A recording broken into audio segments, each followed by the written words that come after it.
2017 shows that foreign workers in Germany significantly contribute to Germany's economic prosperity. Migrants tend to be more concentrated in the younger and economically active age groups. They arrive with skills and abilities which supplement the stock of human capital. Hence, efforts to integrate migrants should be seen as an investment and not a cost. An analysis of all 16 German states showed that states with higher proportion of foreign workers have lower unemployment and higher levels of risk capital investment. The data from OECD and German Statistics Office suggests that Germany's cultural diversity has been a significant contributor to Germany's economic success.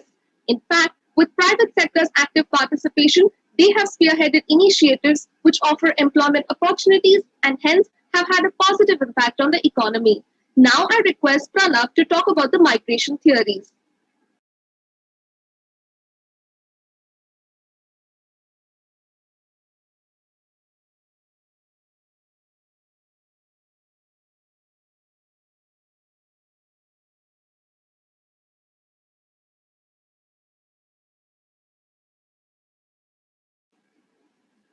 Ma'am, I just received a message from Pranav. He got locked out of the meeting.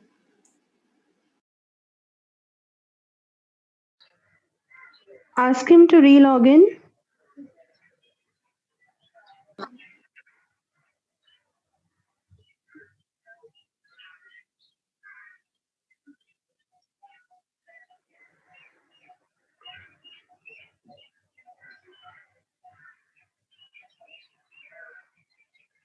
I request the chairperson to consider the time factor due to technical errors. Yeah, it's very well. I'm very well aware of it. Yeah. Don't worry about the time. Thank you, sir. Yeah, Hiral, I have stopped the timing. I'm waiting for him to join in. Yeah. Thank you, ma'am. Yeah.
Team Germany, any information from Pranav's side?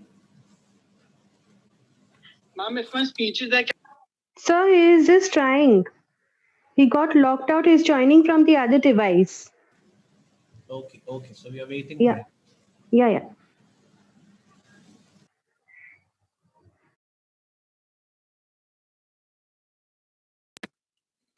Ma'am, he's trying from his phone now. He's not able to log in from his device, from the laptop.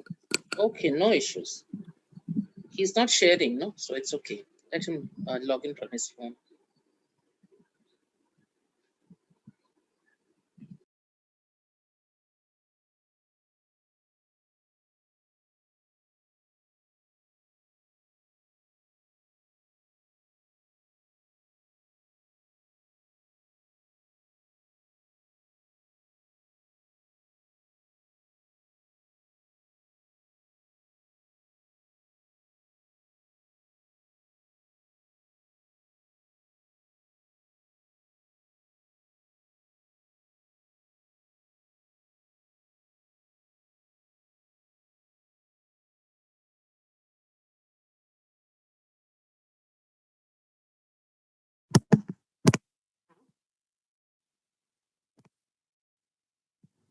I think Pranav has joined.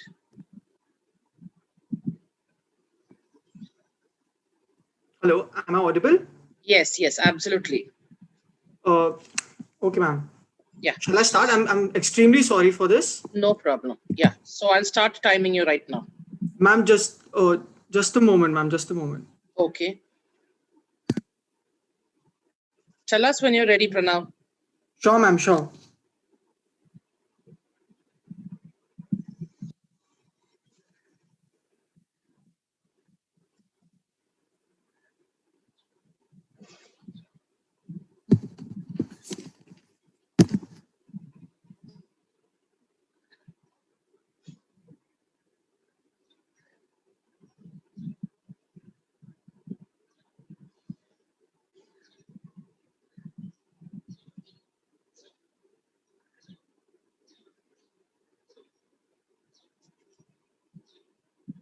Team Germany, are you ready?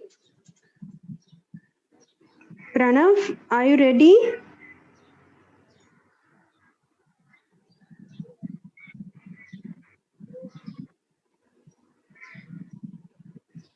Pranav, am I audible to you?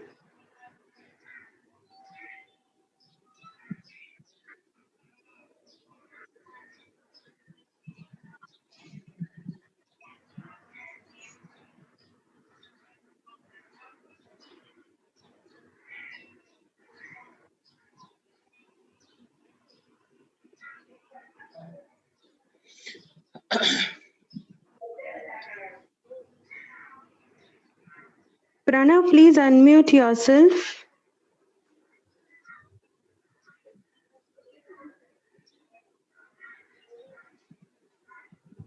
Ma'am, he got locked out again. Ma'am, his Zoom is somehow not working and he's tried from 2-3 devices. Okay. I'll talk to him again.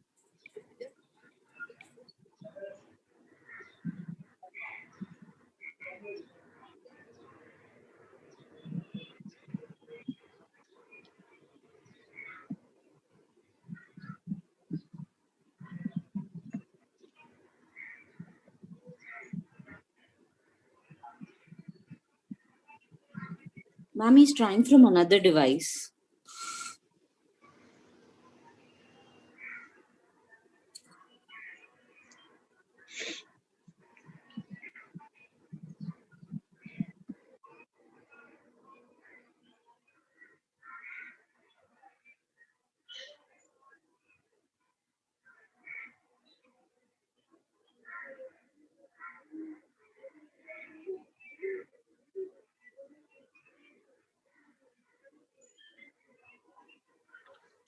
Hello?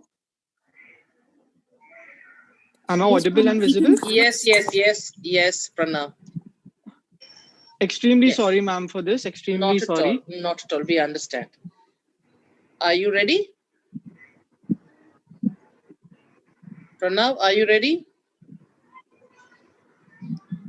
Pranav, start now.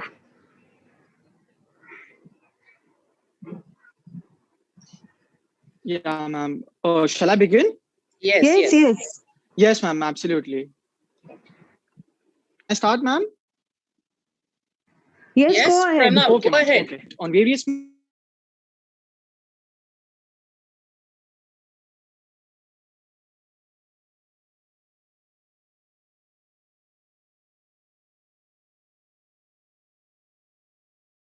nations, it's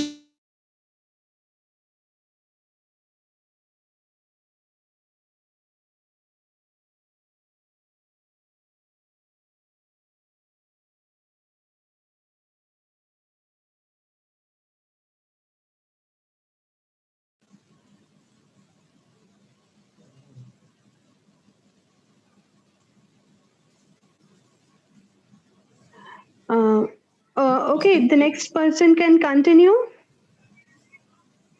Yes, ma'am. Hello. Yes, Usha, ma'am. Yes, madam. You see, if the next person will continue, the flow as per their preparation will not go. If any other student who has prepared the part of Pranav can continue, otherwise it is depend on them. Yeah, I don't think anybody else has Pranav's part, madam. Otherwise, they wouldn't have waited for him. Hello. Yeah, Hiral. Yeah, I think the next person can continue, ma'am. Okay, Yes, fine. ma'am. Okay, Yeah, let them continue. Yeah, sure.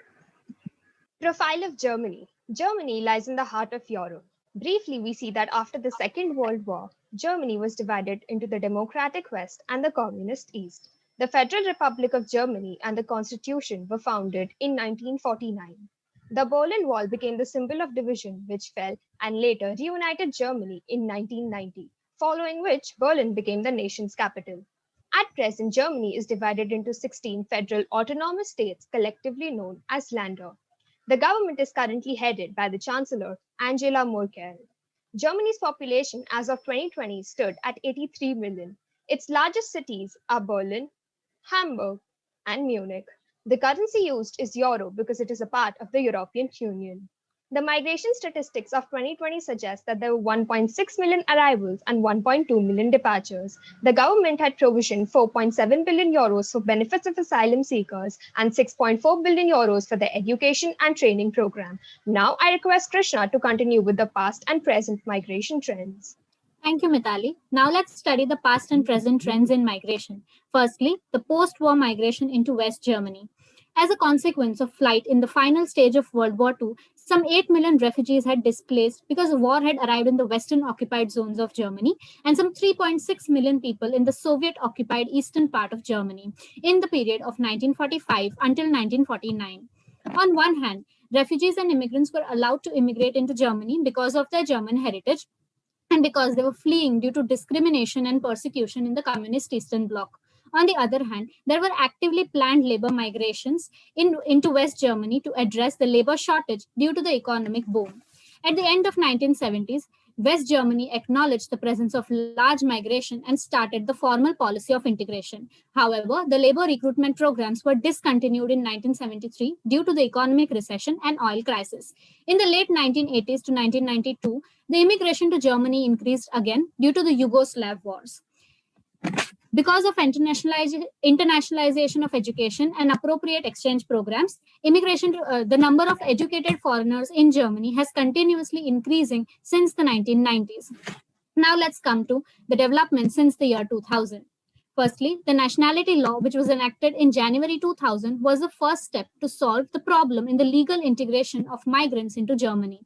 This was followed by the Green Card initiative of the federal government, which aims at employment of high qualified IT skilled workers in Germany possible. Nextly, the Migration Act of 2005. It amended the Nationality Act. For the first time, the focus was on long-term permanent residency of migrants into Germany. Now let's talk about the recent migration flows.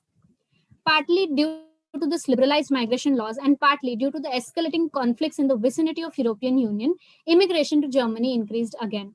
More than 1 million people, asylums and migrants have come to Germany every year since 2012, reaching nearly 1.5 million in 2014 and 2.14 million in 2015.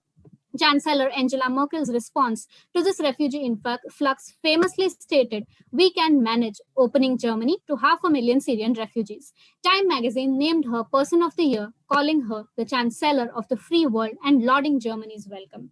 However, things changed.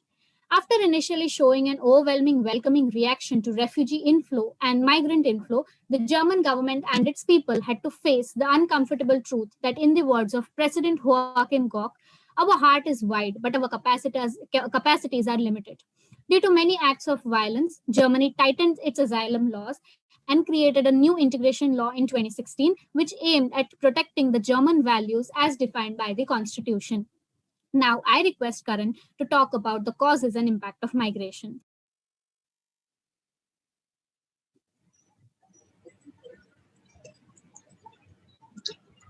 I guess Pranav would like to speak his part if he's back online. Yeah, I'm online. Can I please speak my part? Please go ahead. Okay. Thank you, ma'am. Thank you. Okay. Thank you, Navya. I will now elaborate on various migration theories. It is observed that since the end of World War II, migration and development has been subject to immense discussion. The first global development framework to recognize the role of migration and its contribution to sustainable development was the Declaration and Program of Action of the International Conference on Population and Development held in Cairo in 1994. The overarching contemporary framework is the 2030 Agenda for Sustainable Development with its Sustainable Development Goals, in which explicit reference to migration and development was laid out on safe, regular, and responsible migration and mobility. In broad terms, migration is the movement of people from one place of residence to another. Internal migration is the movement of people in a country from one locality to another in a different jurisdiction. External or international migration refers to the movement of people from one nation state in which they are citizens with certain rights and protections to another nation state where the social and paradigm may significantly differ. Migration can also be classified as voluntary and involuntary. A migrant is defined by the German Federal Statistical Office as someone who was not born a German citizen, or who at least has one parent who was not born with German citizenship. Moving on to the determinants, migration can be supply-driven or demand-driven. Under supply-driven migration, an overwhelming amount of people are forced to leave their countries due to poverty, climate change, unemployment, and lack of healthcare. Capital constraints and laws and policies also have an influence on migration decisions. The sizable proportion of migration in Europe reflects that most European countries need foreign labor and skills for sustaining their high levels of growth, which reflects the demand-driven migration. There are various theories on migration, starting with the basic economic theory of immigration, which is very similar to that of trade, with one key difference that unlike goods or capital, immigrants are economic and social agents themselves with a degree of control over migration decisions. The seminal works by Paul Romer and Robert Lucas states that the immigration of skilled migrants is evaluated as stimulating the dynamics of economic growth. According to the new growth theory, a cumulative human capital produces positive knowledge externalities that spill over the economy in which they occur. Thus, countries with high human capital grow more quickly. Hamare et al., Feist and Hagen's Anchor have categorized migration theories into micro, meso, and macro levels. The neoclassical micro theory of migration assumes that migrants move from less demand, low wages economy to a high demand, high wages economy, thus bringing the labor market and economy towards equilibrium in the long run through trade and migration. At the meso level, the new economics of labor migration theory is a variation of the neoclassical theory, which incorporates the societal dimensions in migration. According to the dual or segmented labor market theory, the need for cheap labor in the modern society is the main factor explaining migration. The bottom line is that growth is affected by numerous factors, and identifying the effect of migration is far from trivial. Over to you, Karan. Thank you, Pranav.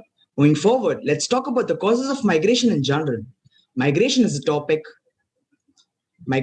topic everyone ranging from politicians to shopkeeper has an opinion on, and that is in the news almost every day. We start with the important question of why people migrate. The simple answer to this question is people want to be better off. The concept of push and pull thesis, which was developed by economist Everett Lee, states that the favorable attributes are the pull factors, which attracts a person. The unfavorable attributes are the push factors, which force or compel a person to move away. Typically, the causes are economic, socio-political, and ecological in general.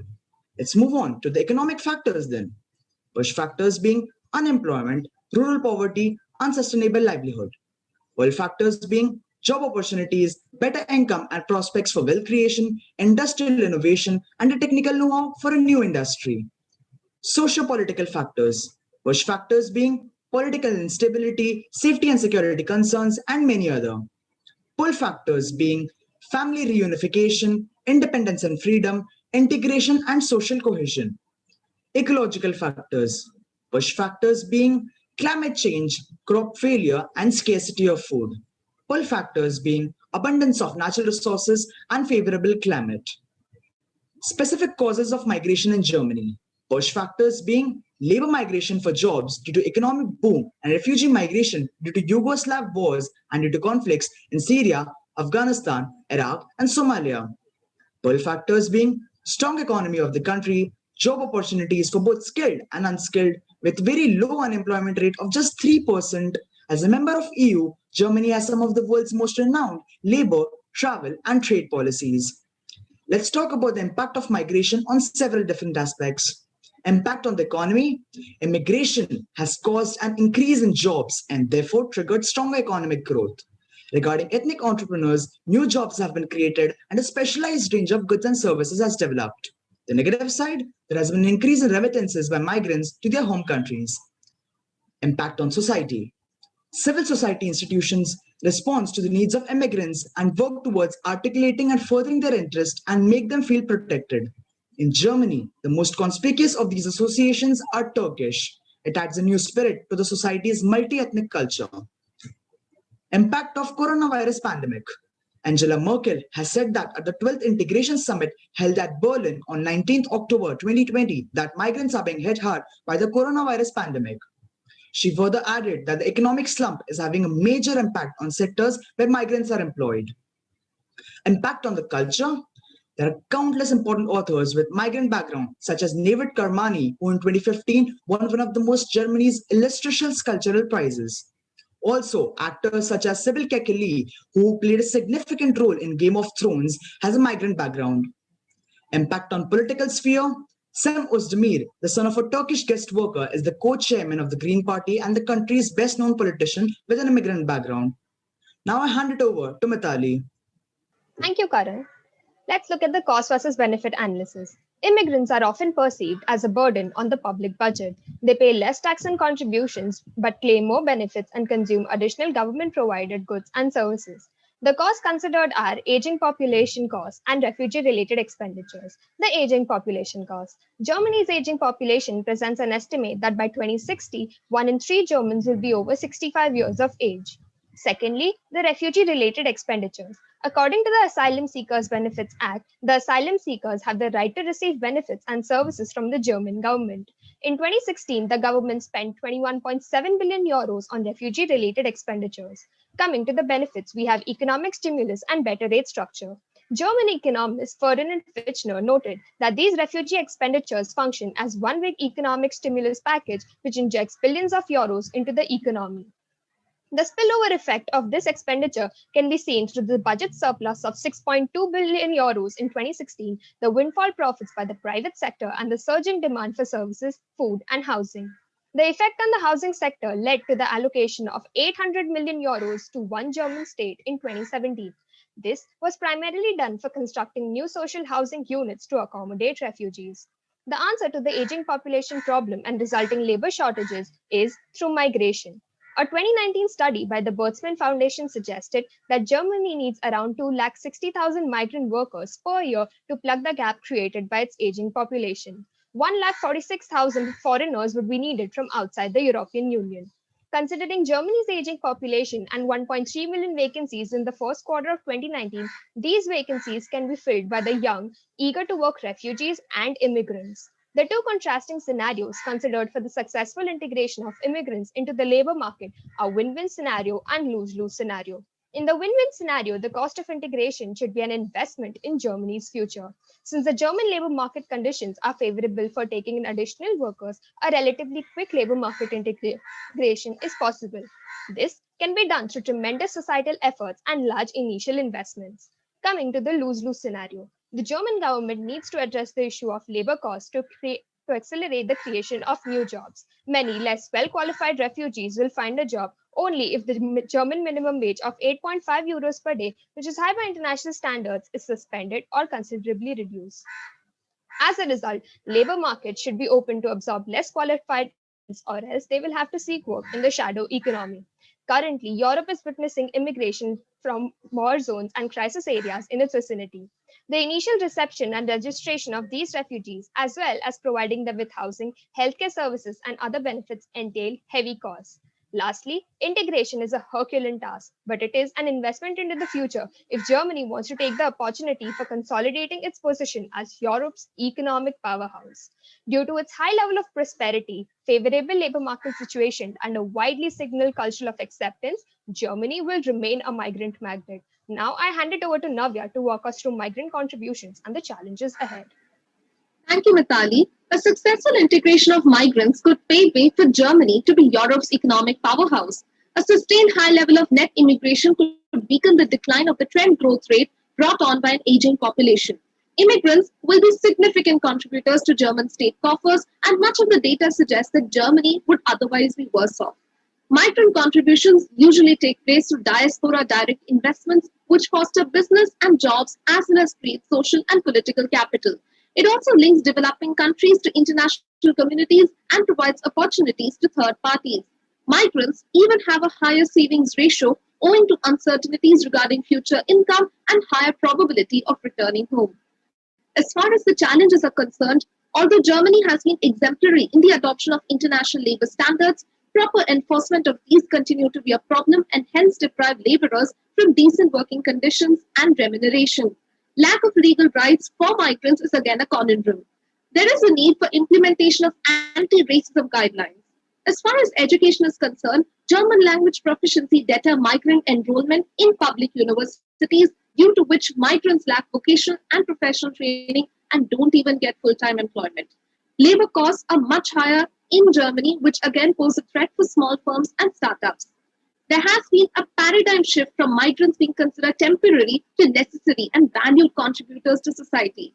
However, what we need to watch out for is how will Germany move towards a proactive approach for successful integration of migrants and refugees as the years roll by. Now I request Pranav to talk about the migration policies. Thank you, Navya. I will now elaborate on various migration and development policies adopted by Germany.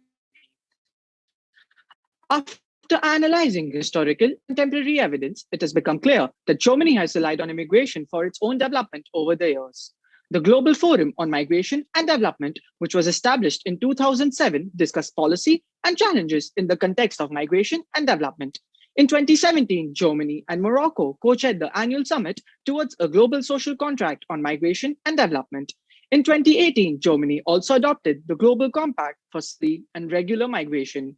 In 2019, the immigration laws were loosened in the new set of legislative reforms package, under which 6 German laws have been reformed. This package has resulted in lowering obstacles for immigration of non-European workers. The German legislative package appears to be a continuation of 2 existing trends in migration and asylum policies in the European Union and worldwide.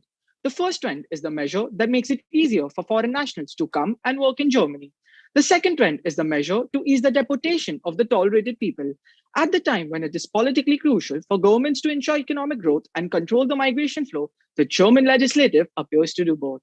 In the last few years, Germany has made significant progress to support migrants by devising policies at the national, state, and local levels. At the national level, the year 2017 saw the adoption of the National Action Plan Against Racism, which has helped reducing racism and increase public awareness. At the state level, the Federal Ministry for Economic Cooperation and Development is the central body concerned with migration and development. It has identified 4 focal points for intervention in the area of displacement and development cooperation, which are tackling root causes for displacement, stabilizing host regions, integration and reintegration of refugees, and encouraging people to return voluntarily. At the local level, Engagement Global supports migration development. How migrants integrate themselves has an impact on the local level resources. The United Nations in the 2030 Agenda for Sustainable Development emphasizes that in order to open up migration opportunities to people worldwide, states and societies must agree on principles, regulations, and political projects with which migration can be shaped.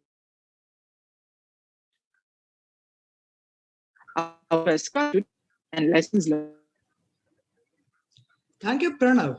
Let's move on to the recommendations and lessons learned from German migration. The way forward, the analysis in this research report led to the following recommendations. All of these together are essential to support the enhancement of migrants' contribution to development in Germany. Ensure human rights protection of all migrants and refugees. Diversity can create conflicts, but they're the drivers of change. There's a need to show that migration is a normal process and a part of life. Replace the negative discourse with an accurate and positive narrative on migration. Migrants will share the same security benefits along with natives. This will help in preventing discrimination and xenophobia. Expand safe and legal pathways of migration. Improve data collection and knowledge to enhance the migrant contribution and development nexus. Strengthen Germany's support for regional, national, and integral human development by working together with migrant organizations. There seem to be 3 major lessons of the German migration experience for the rest of the world. Guest worker programs are far easier to start than to stop. Countries should be careful about making an open-ended constitutional commitments on migration. Policy changes can have significant and visible effects on migration flows that changes public attitude. Hence, any policy decision should be taken with a caution. The German triple win model is what often characterizes common understanding of migration and development nexus in Germany. Triple Win has established itself worldwide as a model program and has been recognized as a promising practice by the International Organization of Migration and the International Trade of Union Confederation. Migration of healthcare personnel is just one example, representing a wide range of opportunities and generating threefold benefits. Hence the triple win. Pressure is eased on labor markets in the countries of origin. Migrant remittances provided developmental stimulus in the countries of origin. The shortage of nurses in Germany was elevated. This innovative triple win model can be replicated worldwide by the countries. There is a need to understand that migration is not a problem. Rather, it should be taken as an opportunity. Now I hand it over to Krishna to conclude our presentation. Thank you, Karan. So now that we come to the conclusion, the current climate in Team Germany. Germany, you have crossed your time limit. You can continue. Now that we come to the conclusion, the current climate in Germany is conducive to integration of migrants into the economy and society. This research study aims to contribute to a better understanding of the interconnection between migration and development. The German government has understood that there is, when expenditure is incurred on migrants, it is not a cost, but it is an investment into the future. The German triple win model highlights the relationship between sustainable development and migration. To sum it up, in the words of Ban Ki-moon, the former Secretary General of UN, migration is an expression for human aspiration for dignity, safety, and a better future. It is a part of social fabric, part of our very makeup as a human family. To quote some of the references of our research study, these are the above. Danke. Thank you, Team Germany. Very well done. In spite of all, yeah, please mute yourselves. Yeah, in spite of all the technical difficulties that you face, it was an excellent presentation. And I'm extremely sorry for this, ma'am. not at all, we understand. And so now, chairperson, Thank you, we ma'am. have Thank you, Usha, ma'am, for allotting us the time. not at all. And thank you, judges and the chairperson. Thank you so much. Yes. So next we go to the question answer session, and we'll ask our judge, Dr. Arnachalam, to ask the question to Team Germany. Dear students, at the time of Second World War, Germany was considered as the most racial country. But after decades after decade, now you told that they are very much interested to accept people, refugees from other parts of the continent or countries to Germany. And the triple win model also, I mean, part of maybe clearly stated that one.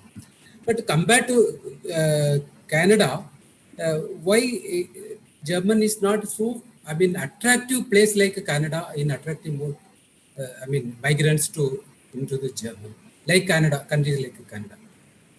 Thank you, sir, for the question. So answering to the historical fact first. So as you said that in the period of World War I and World War II, during the Nazi Germany, yes, it was racial and it was not very conducive for the migrants and refugees to settle in Germany. However, as the years roll by, the various policies which they have taken, like the Migration Act, the Green Card Initiative, which invited technology to Germany, then the Migration Act of 2005, which again promised the skilled workers that they'll get the citizenship if they come and work in Germany. So in such policies, they started rejuvenating the migrants into Germany, and they started cultivating an atmosphere which is conducive for the migrants.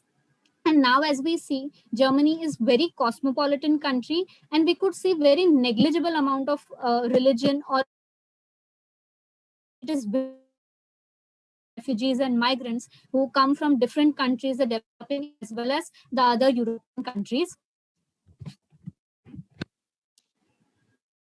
So adding to this point, sir, so Germany has made significant in racism, so in Germany.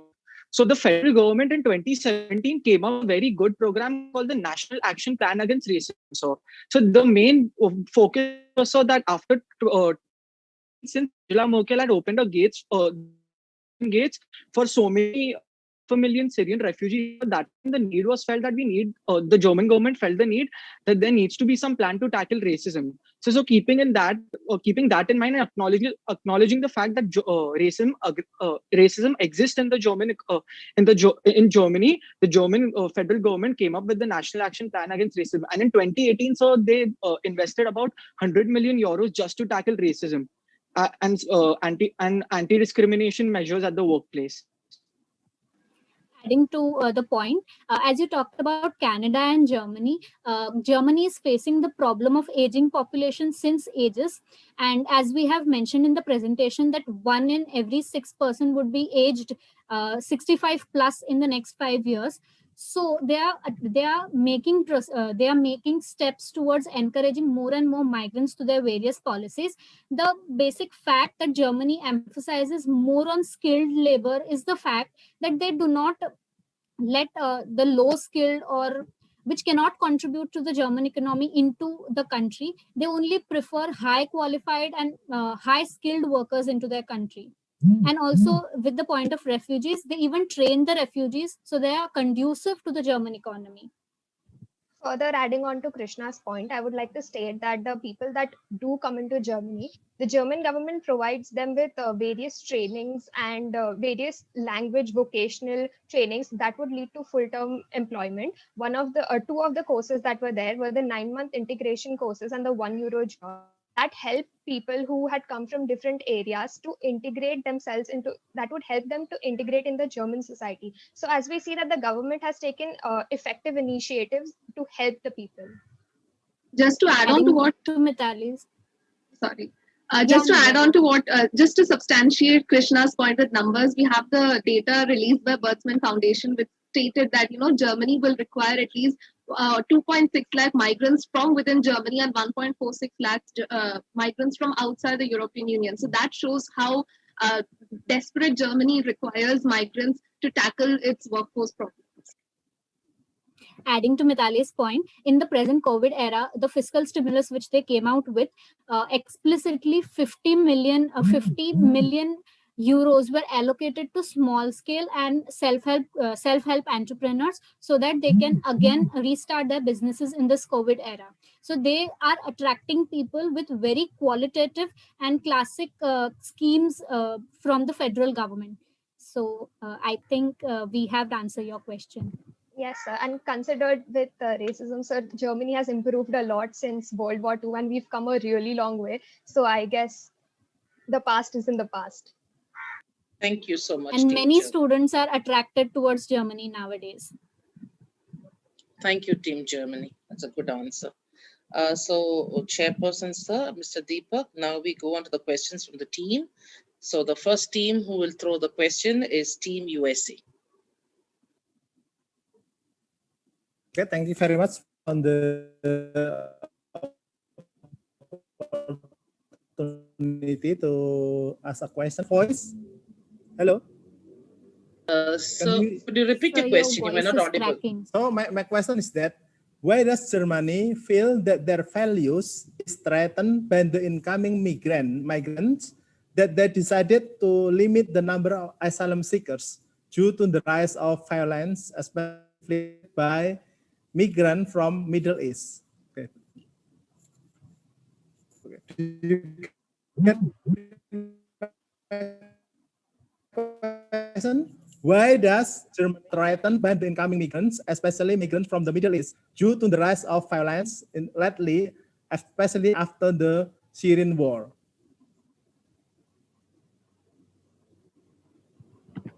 Okay. Do you get what I say? Family lost his sir's voice in between. Could you please repeat your question slowly, sir, and slowly, and your question should be from the presentation, or it should be pertaining to the country which is being presented by the team. Okay, I think in your presentation, I heard that the Germany decided to limit the number of asylum seekers, especially due to the rise of current violence in Germany. Why do the Germany feel threatened? Their value are threatened by the incoming migrants, especially related to the rise of violence in Germany. Did you get the question? Yes, ma'am, we got it. Okay, okay, fine. Thank you, sir, for the question. So basically, when Merkel, she opened the door for Syrian refugees and the other migrants in 2015. However, after they realized that their native Germans, they were actually not very happy with this decision, because as far as migrants are concerned, the natives are always pessimistic about them. So they soon realized that so many migrants or uh, uh, too much of inflow of migrants would be not very advantageous for the German citizens. So she had to curtail that decision and then limit the migration and limit to them who are skilled and who can contribute to the German economy. So she had said that if you keep the tap open to the full extent, you will get everything out. But if you make it in the middle, then only the refined one will be coming out. This is the statement by her. So it was very nicely explained that how Germany requires the refugee and what qualities it requires. It is not threatened by refugees because it is in need of refugees and migrants. Okay, thank you very much. Further adding on to Krishna's point, I would like to say that So to add on to that point, if Germany is not being able to help the people come into Germany, so we see that a bilateral treaty was negotiated by Angela Merkel. In this treaty, Turkey basically gave billions of euros to Turkey to keep the bulk of the Middle Eastern refugees in Turkey. So we see that if Germany is not being able to help the countries directly by providing these kind of economic help, Germany is indirectly helping Turkey be independent and be sustainable on their own. Great, thank you. That's very good answer. Thank you, sir. Team UK, Team United Kingdom, can we have your question, please? Yes, ma'am. First of all, a wonderful presentation by Team Germany. The question is, how migrants provide opportunities to third party in Germany?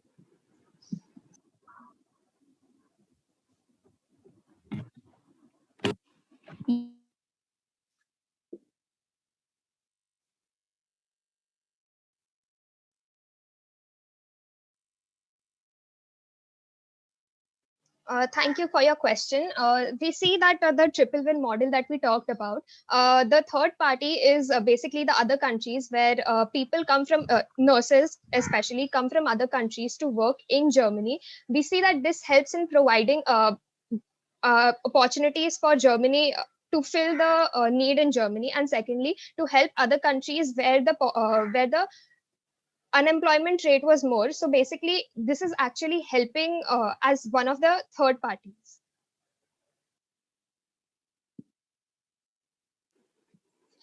Team France, can we have your question? Yes, ma'am. Firstly, great presentation. We appreciate your efforts and super presentation. So our question is, how Germany is planning the re-employment of immigrant hit by the pandemic?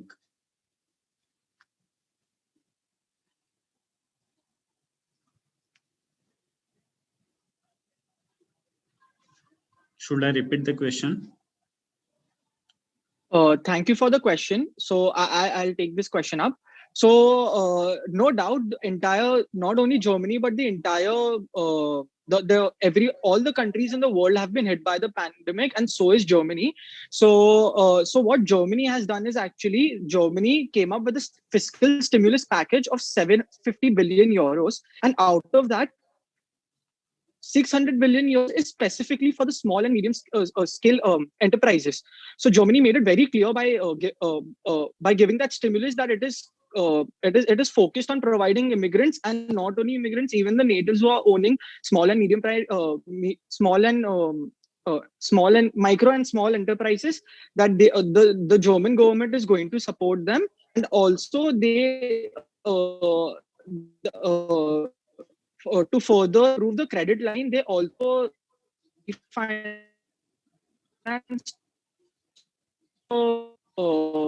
public on top Pranav, we're not of able that. to hear you. Answered your question. Am I audible now? So as I would like to add on to Pranav's yes. point, we see that the Hello? integration courses, we lost you there in between, Pranav. So I'm taking over. Yeah, sorry. So, so the thing is that we see that the integration courses that were there for refugees and immigrants that were there by the set up by the government, we see that 5.7 billion euros for the language courses and 4.6 billion euros would be required to help. So the German government has decided that they are going to allocate this much amount towards these training programs. So we see that very specifically the German government has decided to venture and invest their money in very specific ways because they know where the need is and they are just trying to simply match the demand and the supply in the economy. Okay, thank you. Team India, can we have your question? Firstly, a very amazing presentation in spite of all the issues. I would like to ask that does Germany allows refugees to return back to their home country after some time? Thank you for the question. So yes, Germany allows the refugees to go back to their home countries. They have a scheme wherein in 24 months, if they complete the procedures, they can return to their countries with a valid reason, of course. Mitali, you want to add? I would. Pranav, go ahead. Yeah, I would like to add. So the German government in 2017, via the Federal Office for Migration and Development, came up with a program called Returning to New Opportunities. So what this program is basically aimed at is that when the asylum seekers want to leave Germany and go back, and Germany doesn't leave empty-handed. What German government is planning, the country they are going to is a country that doesn't need or help them start a business in their own country. So that was a very exemplary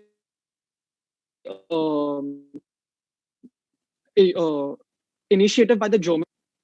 So Germany does allow the asylum seekers to go back to their home country. Okay, thank you so much. Team Canada, can we have your question, please? Yes, Team Germany, despite the technical glitches, you all pulled it off, and that is commendable.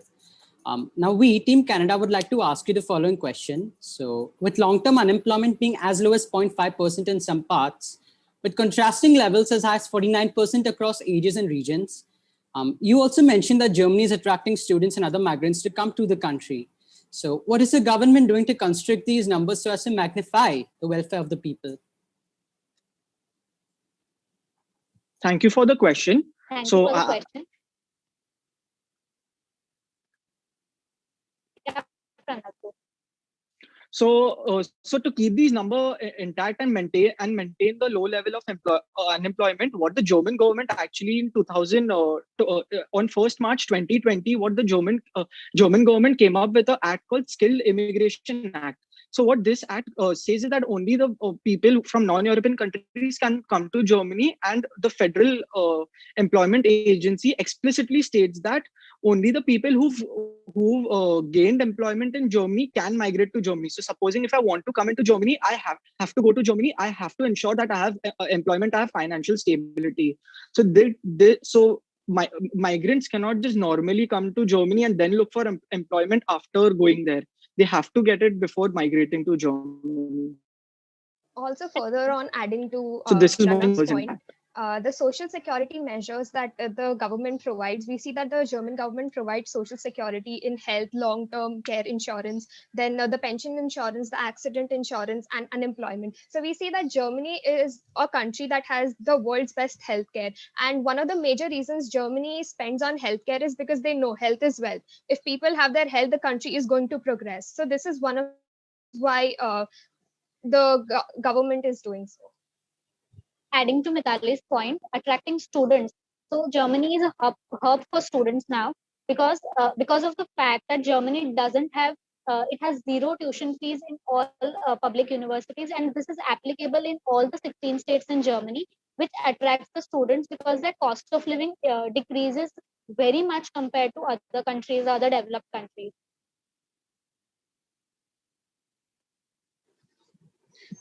Team Bulgaria, your question, please. Yes, ma'am. Congratulations for a very nice presentation. Team Bulgaria question is, in conducting your survey, did you find some criticism of the German government's migrant policy, especially from other European countries?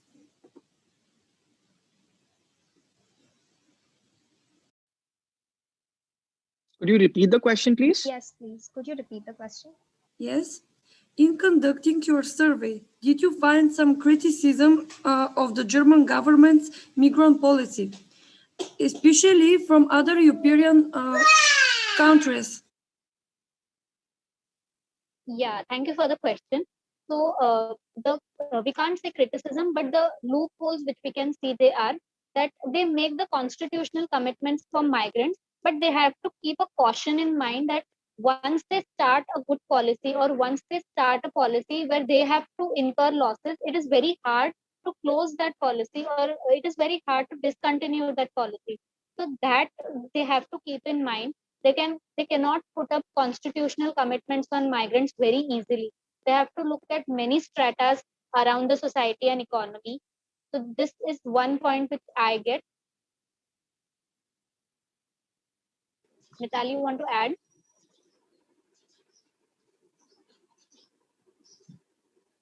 Team Turkey. Team Turkey, can we have your question? Yes, Team Germany, great work. So, if migrants pay less tax, it might have affected Germany. Should allow migrants. Why?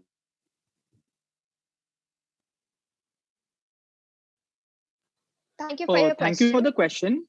Pranav, go ahead, take it. Thank you for the question. So, Germany is facing an aging population problem. So, Germany should, like, migrants is not very, as long as population goes 2020, that is by this year, the migrants, the output by migrants is going to be greater than what the government had initially invested in them. So, it is not. The German government does not see this exactly as a cost, but it is a long-term investment. To Pranav, so the migrant Germany have to pay, all the migrants and all the German natives have to almost 40% of their income in taxes. So a lot of tax kinds of income, and plus they have good export background, as the popular companies like Volkswagen and Siemens are German companies. So they get lot of such revenues from these companies. So they don't need the refugees to pay the tax because they are getting enough of the revenue from these aspects. And as far as the tax part is concerned, even though the tax part is considered, we see that this tax that is there. So whenever the German government injects a fiscal stimulus into the economy, somehow it actually benefits the economy in through. As we saw in the private sector, I mentioned that because to accommodate these refugees, the housing sector that was there, 800 million euros that were there was invested. So we see that the part that they're not paying tax, but they are actually helping the German society overall. So it might not be a direct benefit that they are getting, but it is surely an indirect benefit.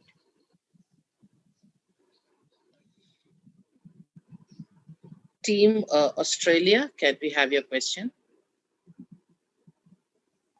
Yes, ma'am. So first of all, I would like to appreciate for a wonderful presentation.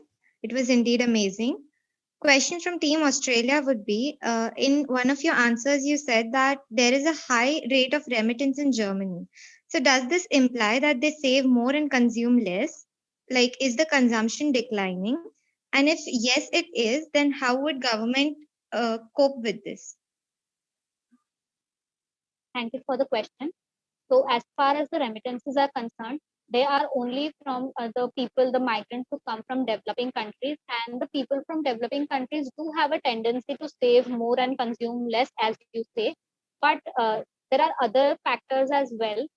As I mentioned in the earlier answer, there have been export gains from the companies which are there in Germany. Plus, they have a very good automobile sector and the manufacturing sector, and the taxes which we talked about, they get a lot of revenue from taxes. So we don't think there is a need for the government to stop these remittances or try to reduce them, because eventually they are we live in a globalized world, so each and every country is connected. So there are indirect benefits, indirect gains and losses everywhere. So we do not think that the government should take steps over it.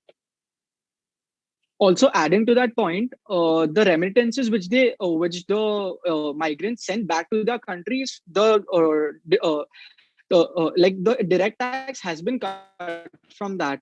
But what we don't see is that they are contributing to the indirect tax revenue also in Germany, and that could be seen in the windfall profits with the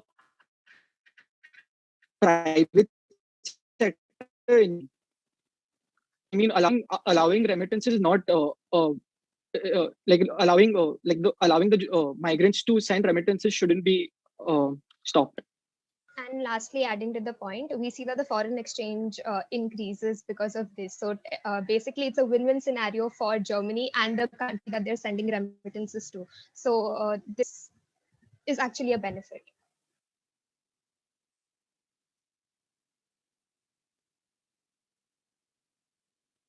So, Deepak sir, we have finished the question answer session.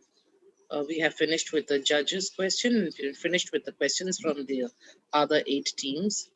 So I think you can now give your observations, suggestions, and conclude the session, sir.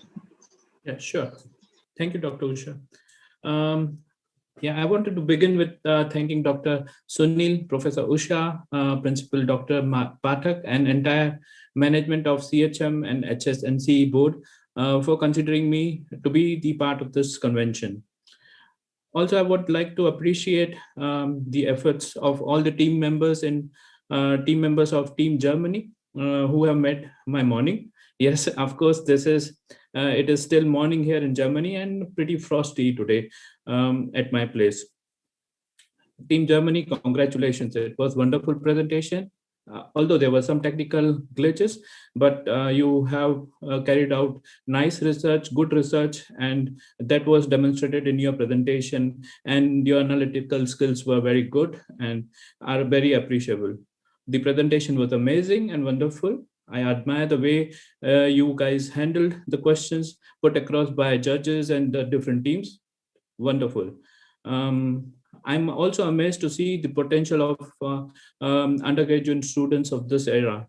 If I could talk about my days during my undergraduation time, I had hardly believed or hardly heard about the research paper at this level at all. However, that with times things have changed and changed a lot. The bars of teaching and learning process have raised to the greater heights. I also congratulate the research supervisors of the team who have trained the students in such a way that they can answer all the questions and do their research in a fantastic way. Congratulations and kudos to everyone in the team. I enjoyed the entire presentation. I could connect their research work with my own experiences as a migrant to Germany from India. 17 or 18 years back, my company sent me to Germany for deputation, and since then I've chosen to stay in Germany for long term. Yes, of course, I do visit my family in India from time to time, and of course, my parents, my family in India do visit me as well. But yes, Germany as a country, I feel very good and safe here as well. If I talk about the migration in Germany, it's not a new debate. History says that this debate is too old. After World War, as you guys mentioned, World War II, Germany was, or when Germany was known as East Germany and West Germany, It was observed that Western Germany was falling short of labor force. So that was the time when government realized and went on recruiting more and more workers from different parts of Europe, like Greece, Spain, Italy, and many other European nations. Apart from this, government invited workers. There were refugees who were coming from other parts of the world for improving their own economic situation. However, over the years, things have changed a lot. Many historical events in Germany, like you guys mentioned already, falling of Berlin Wall, East and West becoming one single country, the newfound Germany got a good boost in economy.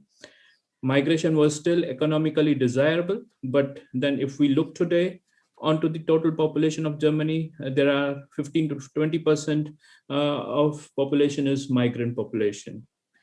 There have been a number of amendments in German migration policies in the last 2 decades. The country has been trying to attract many more workers in Germany for long-term contribution, but then government is facing many challenges in this front, as rightly discussed. As you guys discussed in good detail. Also, on the same lines, when Mr. President, Mr. Joachim said that our heart is wide, but our capacities are limited. That was a wonderful line which sums it up all. Government is thinking massively about public interest also while framing migration policies. Highly restricted rules brought under migration policies are thus controversial and debatable.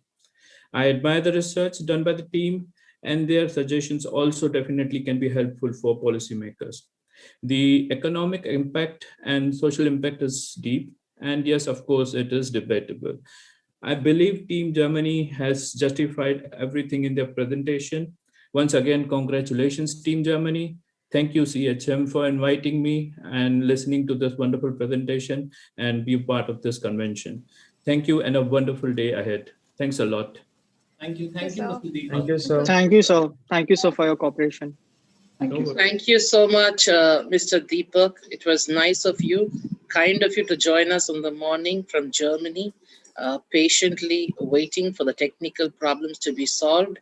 And your motivating words, you were very encouraging, very supportive. And of course, the team had done an excellent job, excellent presentation. They had done a lot of research. Very kind of you, sir. And thank you for encouraging them. I suppose their spirits would have dropped by about 2% because they are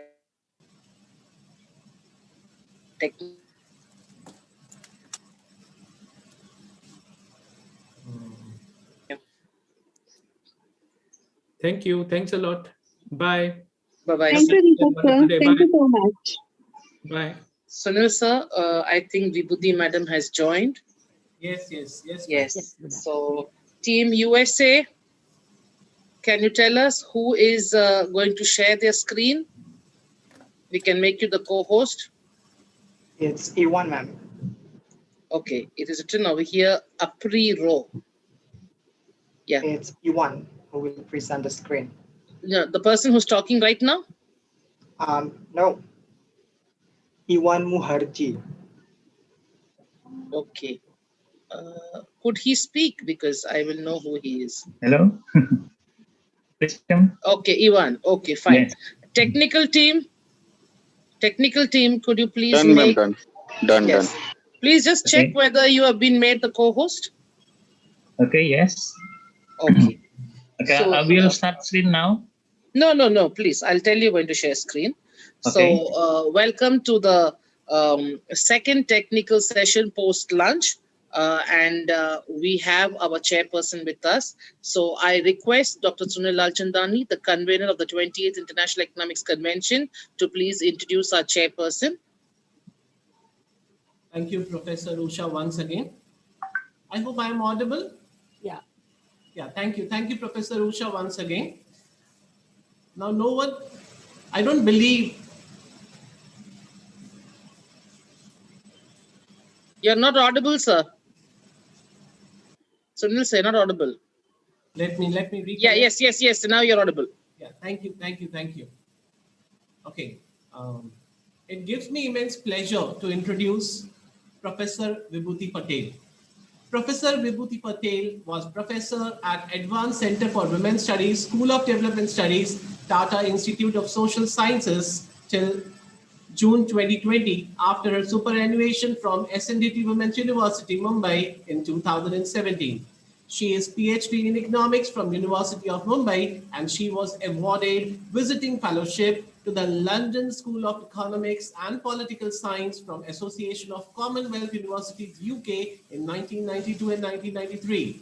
She has authored and co-authored 12 books, edited and co-edited 9 books, and contributed over 100 papers as chapters in various books edited by others. She has also authored and co-authored 34 research monographs and reports. Her articles are published in the national and international peer-reviewed journals. She is actively involved in Indian Association for Women's Studies. Now, whatever I have described about this chairperson is just 10%, maybe just 10% of a total contribution. What I can say in one line is that Dr. Vibhuti is an institution within herself. And now, because of COVID-19, her mobility has increased due to the virtual presence. She is very energetic academician, living the life in pursuit of excellence of students and teaching fraternity. Thank you, madam, for accepting our invitation and chairing this technical session for Team USA. Once again, I welcome you at the 28th International Economics Convention hosted by CHM College under the aegis of Hyderabad National Collegiate Board. Over to you, Vibhuti, ma'am. So thank you very much for giving me this opportunity to be part of this 20th International Economic Convention. Even in past twice, I have been in such convention organized by a group of educational institutions. And CHM College, Ulhasnagar, I have been there for various national seminars and all. And it gives me great pleasure to be associated with this endeavor, which enhances I come here as a learner, and from the students' presentation and the group presentation and their collective wisdom, one gathers a lot of interesting thing about the state of the art in economics and development and all the macroeconomic issues. So now I invite US team to make its presentation on migration. I think the title of the paper is Contribution of Migration to US Economy and Social Life. It's a very, very important issue currently. The focus of the economic discourses is around migration, and in the context of COVID-19 imposed lockdown and the kind of human miseries that were created. And now let us understand various facets of migration in the US economy. Ivan from Team USA, you can share your screen. I'll start your time. Okay, thank you, madam.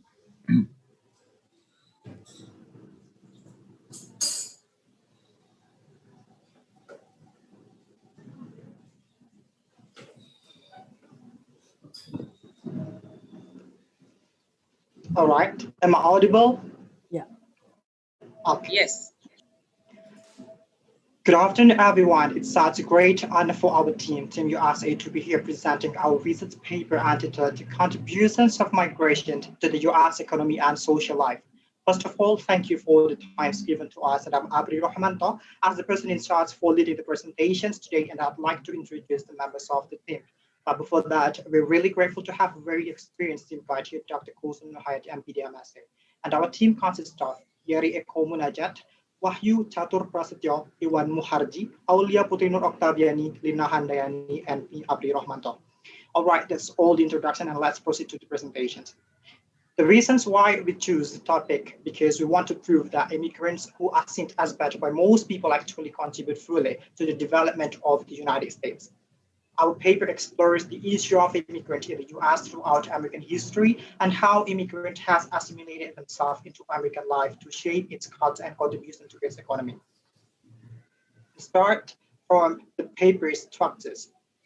And the first section, there will be an explanation about the brief history of immigrant in the USA, including the American government policy to deal with immigrant issue at different times of history. We will focus our study about voluntary migration and not about slavery migration, which is a form of forced migration. And the second part, we will make the outline of America's profile as the most popular destination for the world's immigrants and the biggest economy of the world. Then in the third part, we will discuss the various causes of migration to the USA, such as economy, political, and cultural factors. Next, in the fourth part, we will elaborate the significant economic and social contributions of immigrants to shape America as it is today. And finally, the fifth part will offer conclusions and suggestions based on the findings in the four previous parts. So, what is immigrations? Immigrations is the international movement of people to destination country of which they are not natives or where they do not possess citizenship in order to settle as permanent residents or naturalized citizens. Next, I will give a brief explanation in each part of the paper structures or the overview. Like what I've said before in this part, we will explain a history of immigrant in the US. And when we heard the phrase immigrant in the US, many associated words come to our mind, especially negative stereotypes such as poor, refugees, uneducated, religious, radical, illegal, and so on. Even in American political stage, the issue about immigrant has always been much debated and controversial. Throughout American history, xenophobic attitude toward immigrants has been held by some American leaders, including during Trump administration. And we have a motion that facts always shows the fear toward immigrant is unfounded and contrary to the fallacy. And we believe that immigrants are an essential component of American economic and social life. And now I request my teammates Yeri to continue to do your ask profile.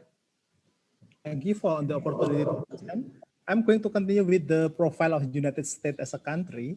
As we know, United States is a federal republic consisting of 15 states, mainly in Northern America.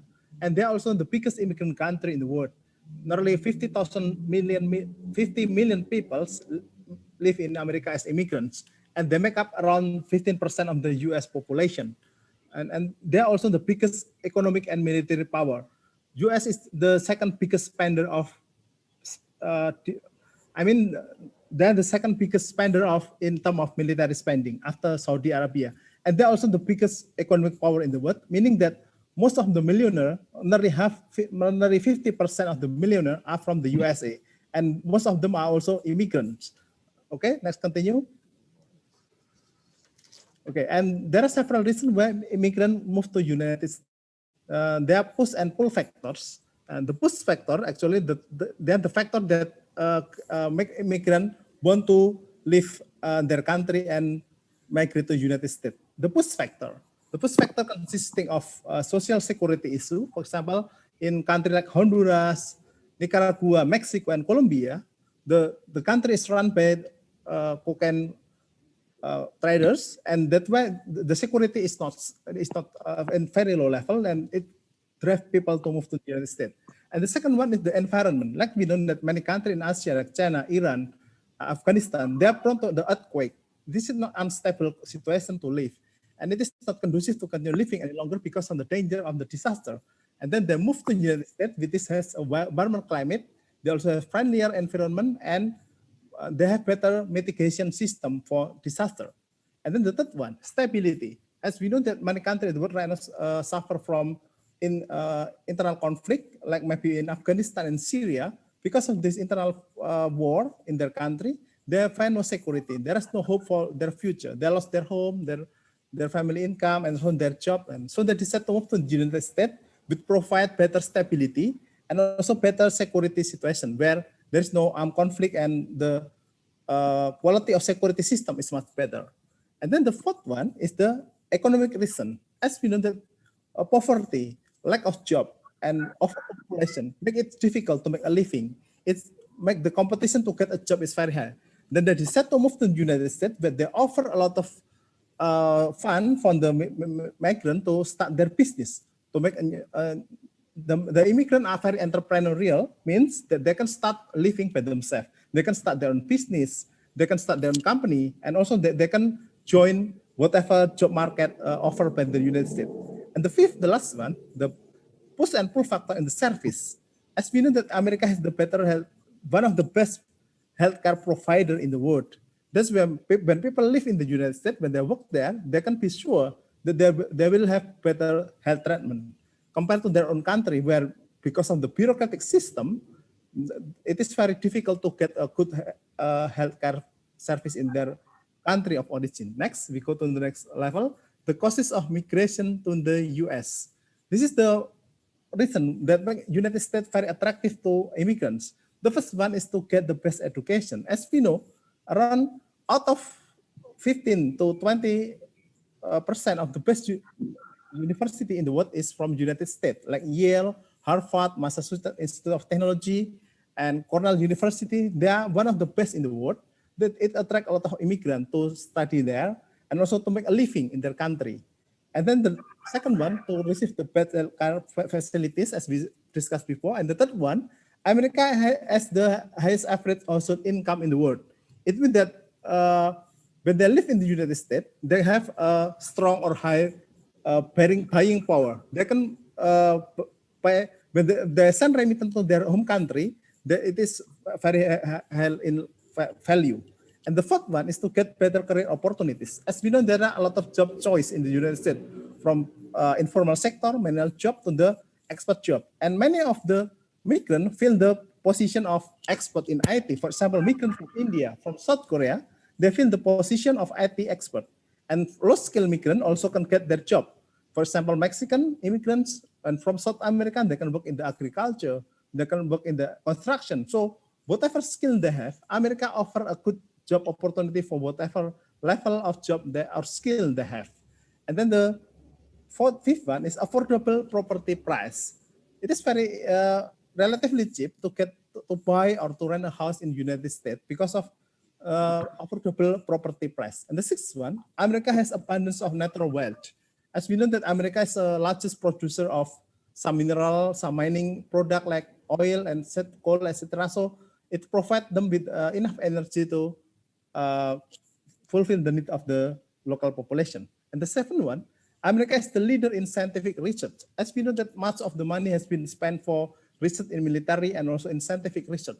It means that when people have strong analytical background in research, they can go to the United States and then to have their skill improve, and there are a lot of opportunity, a lot of fun to finance their research. And the eighth one is easily accessible transportation. Transportation in the United States is very easily accessible because there are a lot of railroads, and also there are a good network of highway. It means that every part of the area in the United States can be reached. And the last one is the diversification or travel spot. America offers a very attractive tourist spot, and it attracts many people to stay there because it gives them some many varieties and diverse area for them to do recreational activity. Okay, that is all from me, and we continue to the next speaker. Okay, thank you, Yuri. Allow me to present about the impact of migration on the U.S. social life. The United States has long received the Dream Country nickname, or we call it American Dream. This nation gives the right and opportunity to be prosperous through hard work to its people and immigrants. Confirmed by Forbes on Tuesday, March 25th on 2014, 8 billionaires are newcomers to the 2014 list of richest people in the world. Recently launched as an example by Forbes, they came as refugees at first but flourished with their hard work and became billionaires. They came from Ukraine, Taiwan, Vietnam, India, and for the first time have entered the ranks of the richest people in the United States. They have all got different tales of success. A bit they have in common, though, is that they were not born in the USA, and there is a turning point in solidifying the choice of the USA at their home. Next slide, Iwan, please. In Forbes' 2014 list of richest people in the world, it is important to note that 492 billionaires from the USA who joined the list. 51 billionaires were those who were not born in USA. They are refugees from 26 countries in total. In the United States, they tried their luck and decided to establish a company in the country of Uncle Sammy. In areas like technology, finance, and business, these billionaires are very successful and rich. And here, the list of the success story of the immigrant in USA. And the first part, on the first level, we have Jan Kum. He came from Ukraine. And the second position is Dagmar Dolby. He came from Germany. For the third position is John Kapoor. He came from India. And the fourth position is Hoang Q. He came from Vietnam. And for the fifth list is Rai Irani. He came from Lebanon. And the sixth is Isaac Larian. He came from Iran. And the seventh is Fred Chang. He came from Taiwan. And the eighth is Andrea Raymond Cardielli. I'm sorry, Andrea Raymond Cardielli. She came from Germany. And the next slide. The facts behind the food known as genuine American food. As we know that hot dog and hamburgers are originated from USA, but the inventors of hot dogs and hamburgers are migrants from Germany. Hot dogs invented by Feldman. He came from Frankfurt, Germany, and hamburgers was invented by migrant workers from Hamburg, Germany, who came to USA. For the next session, I'll invite Iwan for the presentation. Iwan, the floor is yours. The contribution of the immigrant for the U.S. social life, we cannot separate from the history of immigration. As Hendelin said, that immigration is American history. In the mid-19th century, immigrants from Germany and Scandinavia played an important role in settling the borders. Irish immigrants worked as laborers in the cities and the main source of labor for the contribution of transportation networks such as canals, railways, and roads. In the late 19th and early 20th century, immigrants also played an important role in the transition of urban industrial economy. Migrant workers are always above the average in the technical industry, mining industry, and hawkers, merchants, and laborers in urban areas. Immigrants and their descendants are also important in the development of American popular culture in shaping a positive image of immigrant and American thoughts. Most Hollywood film directors who have won 2 or more Oscars are either immigrants of their children. Broadway's most respected composer and playwright are the children of immigrants, including George and Ella Gracewitt, Richard Roger, Lawson Hart, Jeremy Cohen, Harold Allen, and Leonard Bernstein. How about the impact of immigration on U.S. economy? In March 2018, immigrants with less than a 4 years college degree made up 10% of all persons in United States, but they reflected a large scale of workers in many important occupations and industries according to census data. Only 36% of workers in farming, fishing, and forestry field are immigrants without a college degree, as are the 36% of building and ground cleaning and maintenance workers, 27% of hotel workers, and 21% of home health care industry workers. How do the immigrants strengthen the U.S. economy? First, the immigrants start their business. According to the Small Business Administration, immigrants are 30% more likely to start a business in the United States than non-immigrants, and 80% of small business owners in the United States are immigrants. Second one is immigrant-owned business create jobs for American workers. According to the Fiscal Policy Institute, small business owned by immigrant employ an estimate 4.7 million people in 2027. And according to the latest estimate, their small business generate more than 776 billion annually. Immigrants are also more likely to create their own jobs. According to the U.S. Department of Labor, 7.5% of foreign-born are self-employed compared to 6.6% born. Immigrants develop cutting-edge technology and companies. According to the National Venture Capital Association, immigrants have started 25% of public U.S. companies that were backed by venture capital investors. This include Google, eBay, Yahoo, Sun Microsystems, and Intel. Immigrants are American engineers, scientists, and innovators. According to the Census Bureau, despite making of only 16% of resident population holding the bachelor degree or higher, immigrants represent 33% of engineers, 27% of mathematicians, statisticians, and computer scientists, and 24% of physical scientists. 6. Immigrant boost earning for American workers. Between 1990 and 2004, increased immigration was correlated with increasing earning of Americans by 0.7% and is expected to contribute to an increase 1.8% over the long term. 7. Immigrant boost demand for local consumer goods. The Immigration Policy Center estimate that the purchasing power of Latinos and Asians, many of whom are immigrants, alone will reach 1.5 trillion and 775 billion. Immigration reform legislation like the DREAM Act reduce the deficit, according to the non-participant Congressional Budget Office under the 2010 House-passed version of DREAM's Act. Federal deficit will be reduced by 2.2 billion over 10 years because the increased tax revenues. And comprehensive immigration reform will create jobs. Comprehensive immigration reform will support and create up to 900,000 new jobs within 3 years of reform from the increase in customer spending, according to the Center for American Progress. The last one is comprehensive immigration reform would increase American gross domestic product.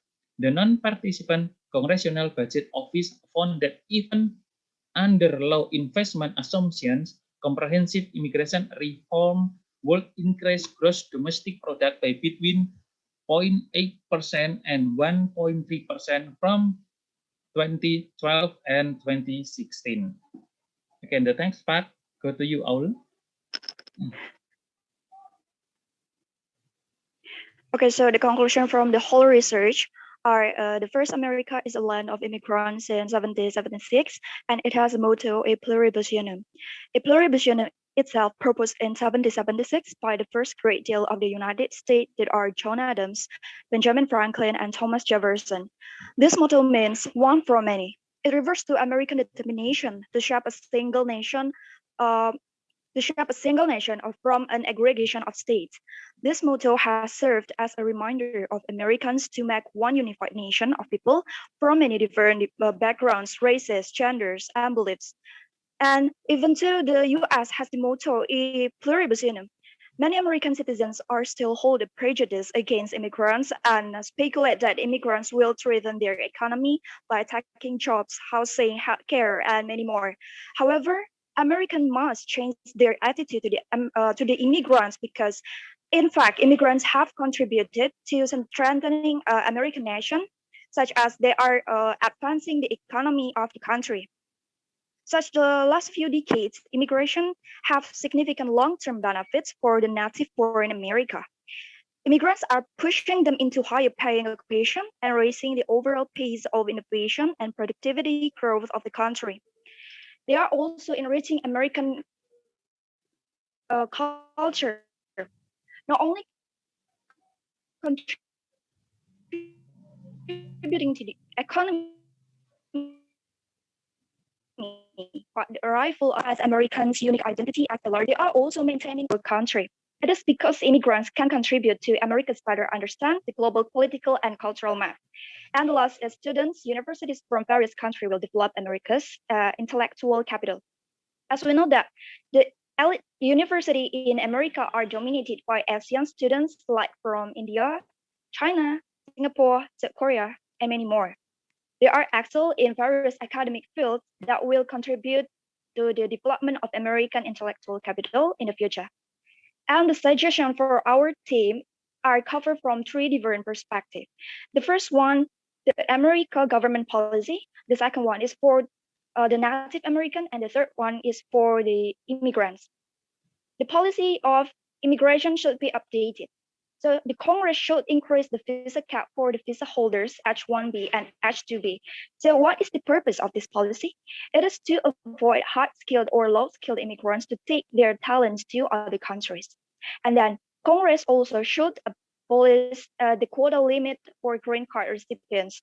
It is make easier for skilled immigration to come to America and develop the economy of the social life there. And the Native American should apply contact theory. Contact theory proposed by Alport to immigrants. Contact theory itself means the contact in intergroup with appropriate conditions can effectively reduce prejudice such as discrimination and stereotyping between majority and minority group members. Thus, the US citizens should apply it with emphasizing the differences between themselves and immigrants so that natives' attitude will shape the warmth to receive the immigrants. And immigrants should do several things before they migrate to the America.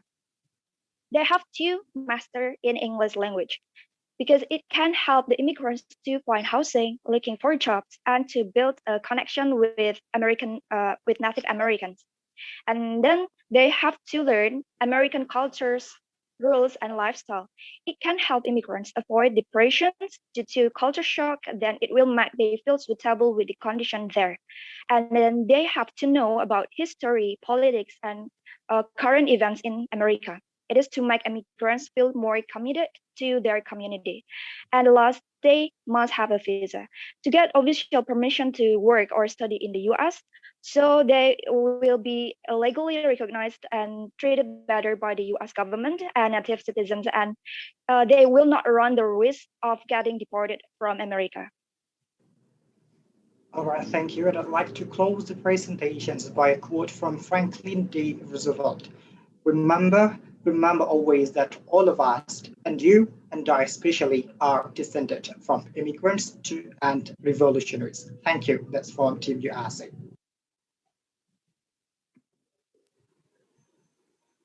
Thank you, Team USA. So we have finished the presentation. So, Madam, with your permission, we ask Judge Hitesh Aswani to put forward his question to Team USA.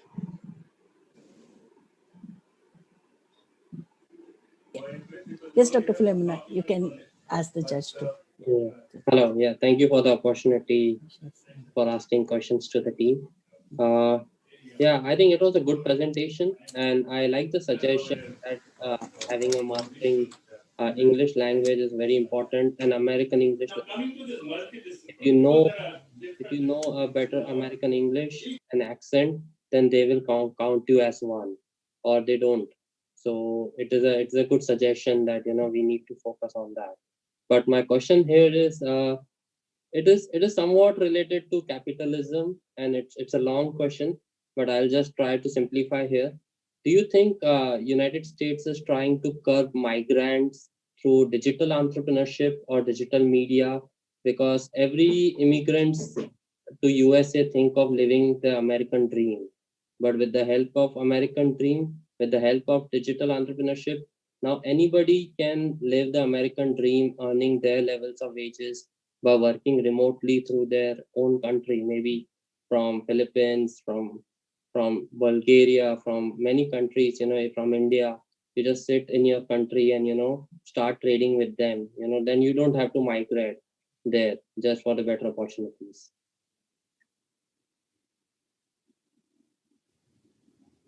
Okay, thank you for the question. We would like to answer the question related to the issue of capitalism and digital media and etc.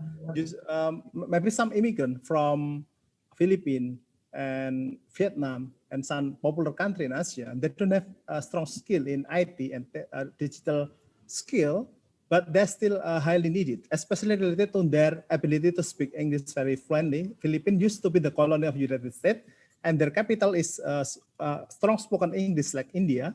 And also they don't have IT skill, but I think they can still contribute to the US economy.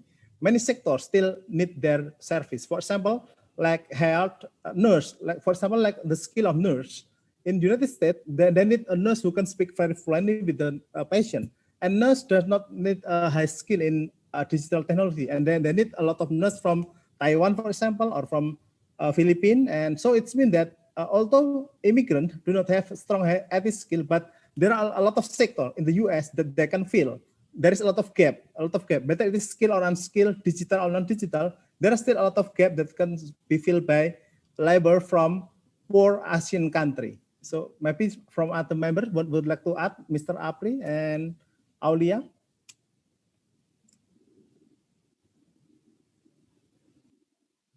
All right. Regarding the American dreams, American dream says that everyone could be whatever they wanted in United States. So we, from the definitions of the American dreams, we concluded that the people or the immigrants come from the another countries. They try their luck. They try to get a better chance of life, and they try to get a better life there. So I think it's okay, and that when they come to the America, that they can develop the skills there by the time they live there. Thank you. Okay, so I would like to add some information. So the unskilled immigrant is especially give a significant part of the overall labor market. They are performing a daily production tasks that do not depend on technical abilities or skill, and they also can be used to identify both the type of work being completed as well as the employee. Okay, yeah, I think fair enough. Yes. Thank you, Team USA. So now we go to the questions from the other teams. So Team UK, Team United Kingdom, can we have your question? First of all, congratulations, guys. It was very nice presentation.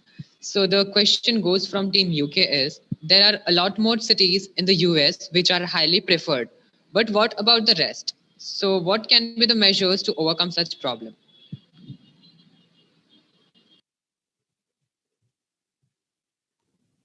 Okay, thank you very much for the question. Is that there are imbalance. I mean, the number of immigrants are concentrated in some cities like Boston, Milwaukee, and New York and Los Angeles.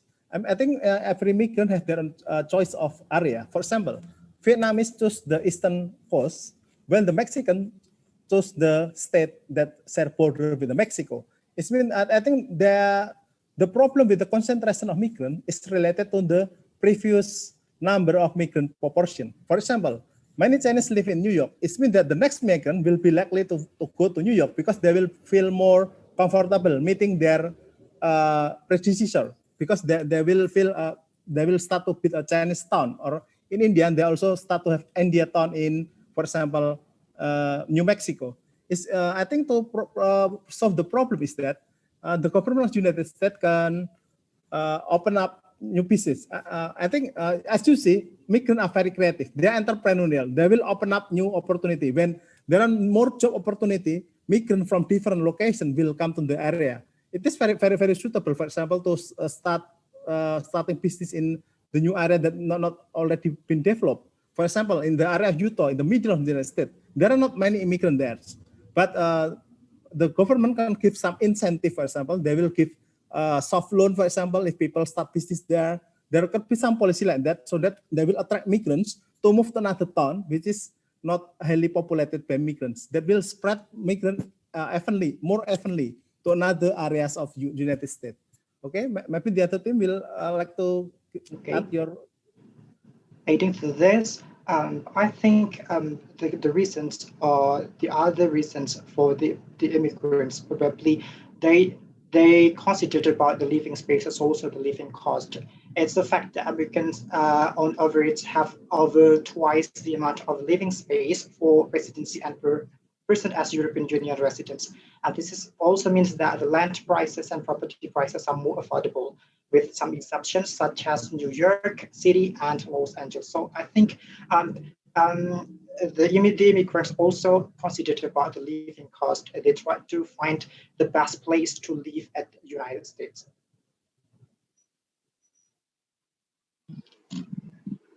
Team France, can we have your question? Yes, thank you, ma'am. May I audible? Yes, ma'am. First of all, congratulations, team. It was really great presentation. We would like to ask, what immigration policy change was observed due to change in government in US? May I repeat the question? Okay. Thank you very much for the question. So you mean that after the transition from Donald Trump to Joe Biden, is there any change in policy to immigrants? Okay, thank you very much for the question. As we know that Donald Trump is ultra nationalist, or he is in the far right wing. It means that he is the one who is very strongly against or anti-migrants.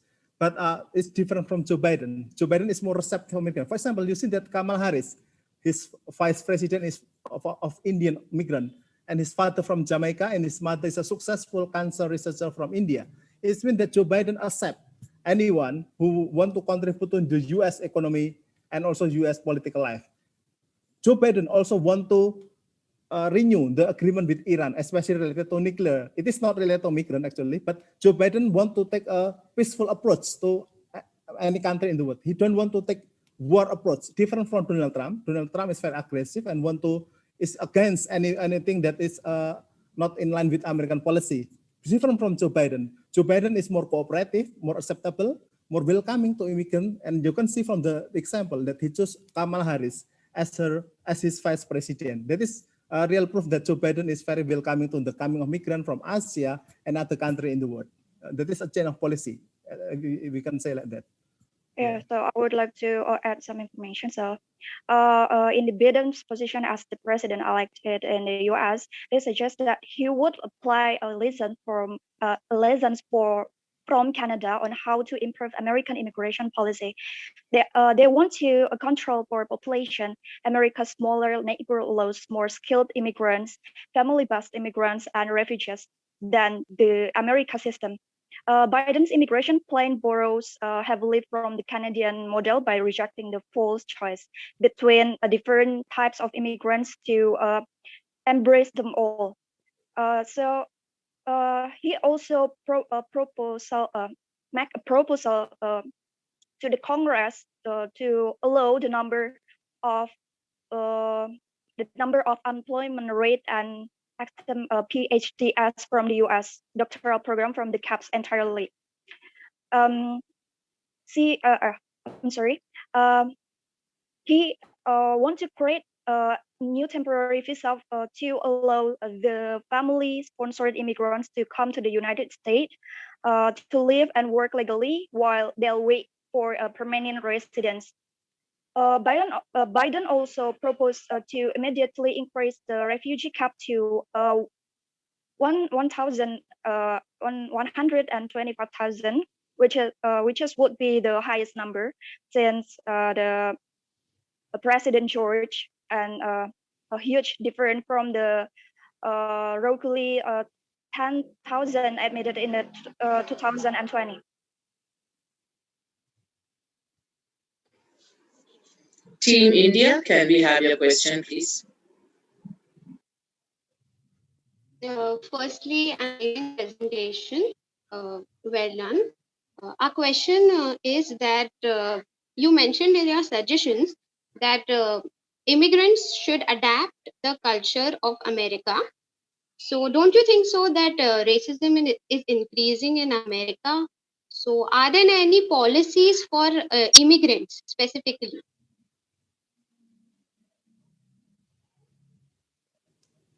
Okay, thank you for the question. Very interesting question. That there are increasing conflict. You mean between the Native American and the immigrants and the anti-racism, especially for that.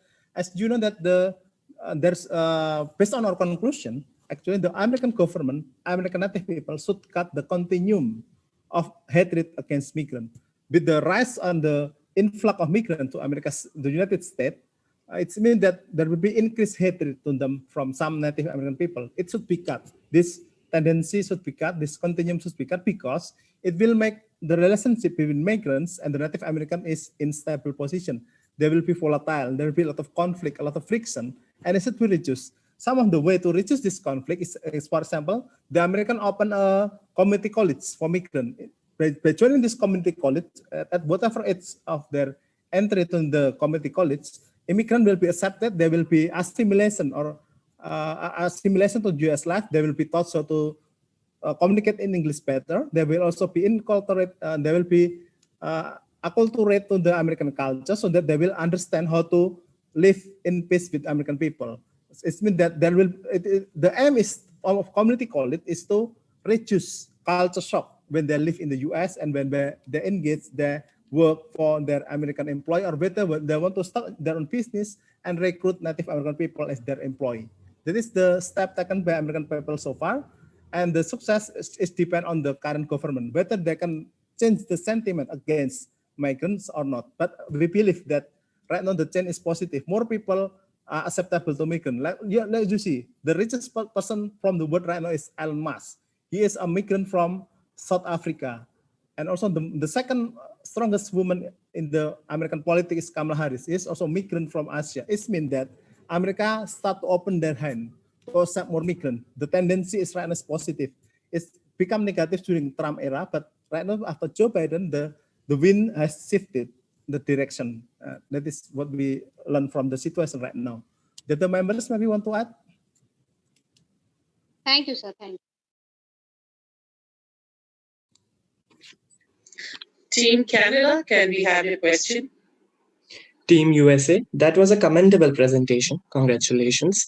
Team Canada would like to ask you, although the USA has a great Medicare system and has best healthcare profile in accordance with your presentation, it lacks universal healthcare programs that exist in other developed countries, resulting in both the citizens and immigrants having to depend upon private healthcare program, which tends to get expensive and for some unaffordable. What, according to you, can be some steps that the government can take so as to address this issue?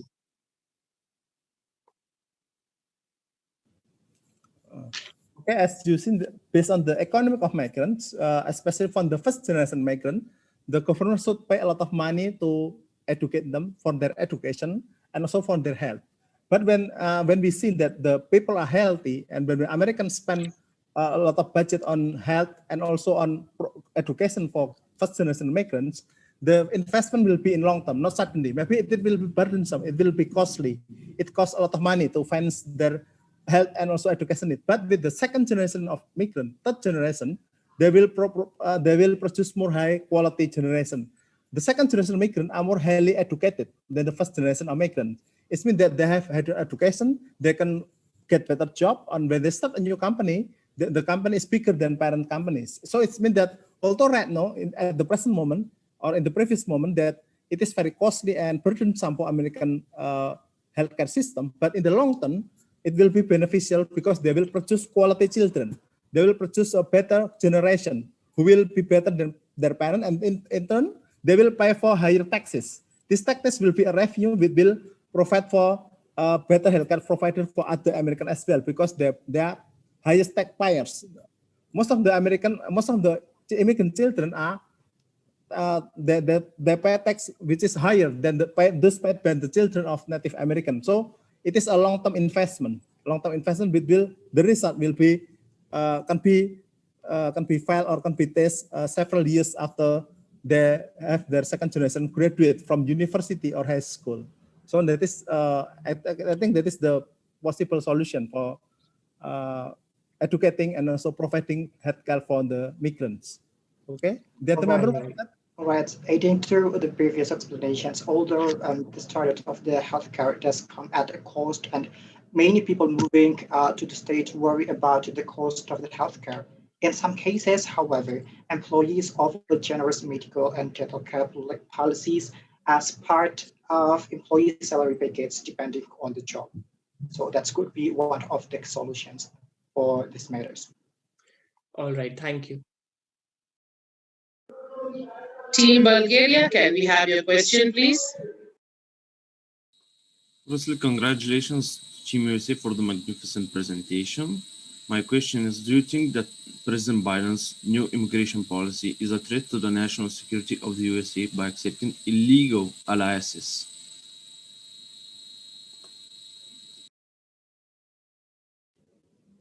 Could you please repeat your question, please? Does President Biden's new immigration policy account for a threat for the national security of the USA for the illegal immigrants that enter the USA? Okay, thank you very much. Very nice question from Bulgarian team. It is indeed very interesting. The question is that will the policy to accept more immigrants will be a danger, will pose a danger for the United States security.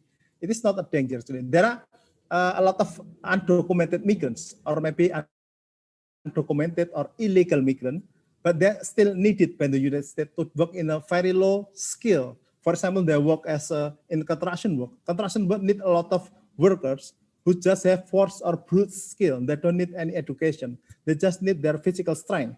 And actually, the United States are in difficult position. They need low force. They need forced labor. I mean, they need labor with only their physical force.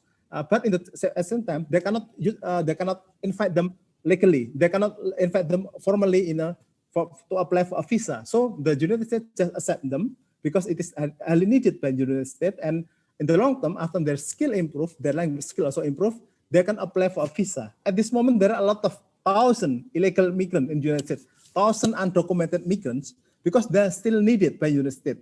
But the process to legalize their work permit or their contribution is very difficult. That's why that it is still sometimes very difficult to deal with this problem. But the fact is that United States needs them in some sector like construction, like public service, and other sector that needs a physical force to do the job but very low education.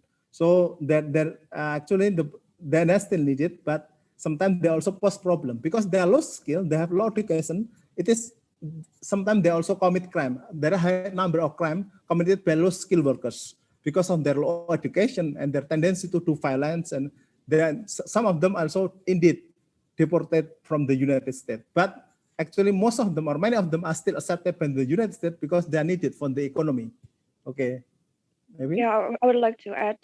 So the illegal immigration is actually debated in the United States, but the research shows that the illegal immigrant is increase the size of the economic USA, and they also contribute to the economic growth and enhance the welfare of the native and contribute more in tax revenue than they collect registered American firms incentives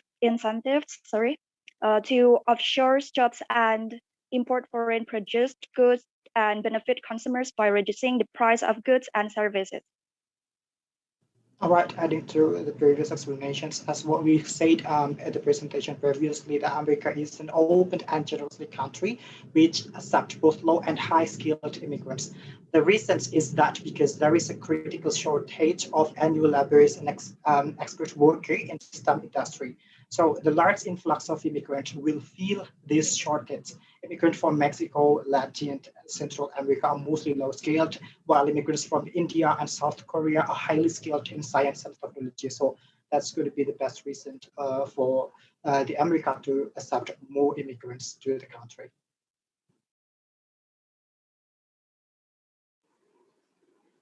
Team Turkey, can we have your question?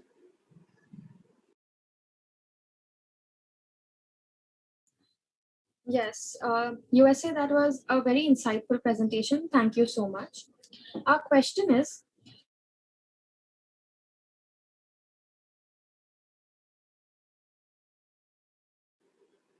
Team Turkey, you're not audible. Crowded. How will the government deal with it? Team Turkey, please repeat your question because in the initial part of your question, your audio was not clear. According to what you suggested, if the Congress removes the quota limit from green cards, won't America be overcrowded? How will government deal with it?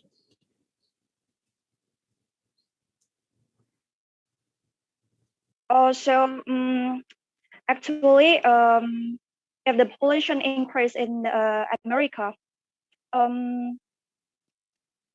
as we know that in Trump administration, Donald Trump has enacted a number of policies aimed at reducing immigration and to decrease the population of the U.S. It is including banning admission to the U.S. For residents of multiple predominant predominantly Muslim countries and spreading families of immigrants. The Trump administration also reversing the deferred action from for childhood arrivals program and so on. So, but these policies might be changed in the next in the Biden administration. So, in Trump administration, he suggests he make policies like that.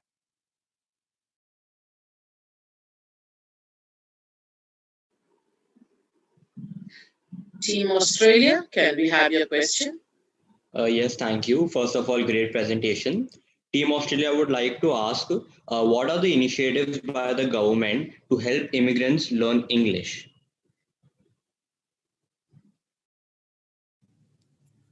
Okay, thank you very much for the next question. What step does the American government take to improve the immigrant mastery of English? Actually, there are the American people, the American government, employ a lot of workers, especially English teachers, to educate the immigrants so that they can speak English much better. There are a lot of graduates of English education from the United States, and some of them are voluntary, some of them are paid.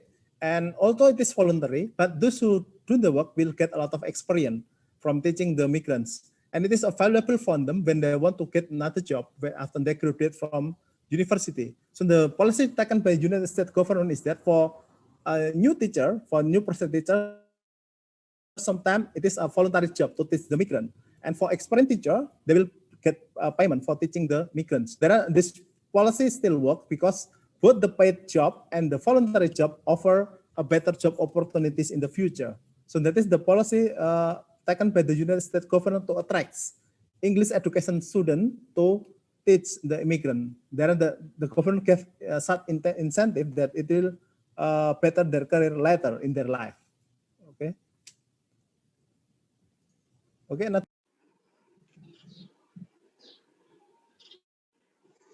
Team Germany, can we have your question, please? Yes. First of all, congratulations on a wonderful presentation. Team Germany would like to ask or inquire rather about the Dreams Act which you had mentioned in your PPT, and how does it facilitate in reducing the deficit? Pardon? Can you repeat again?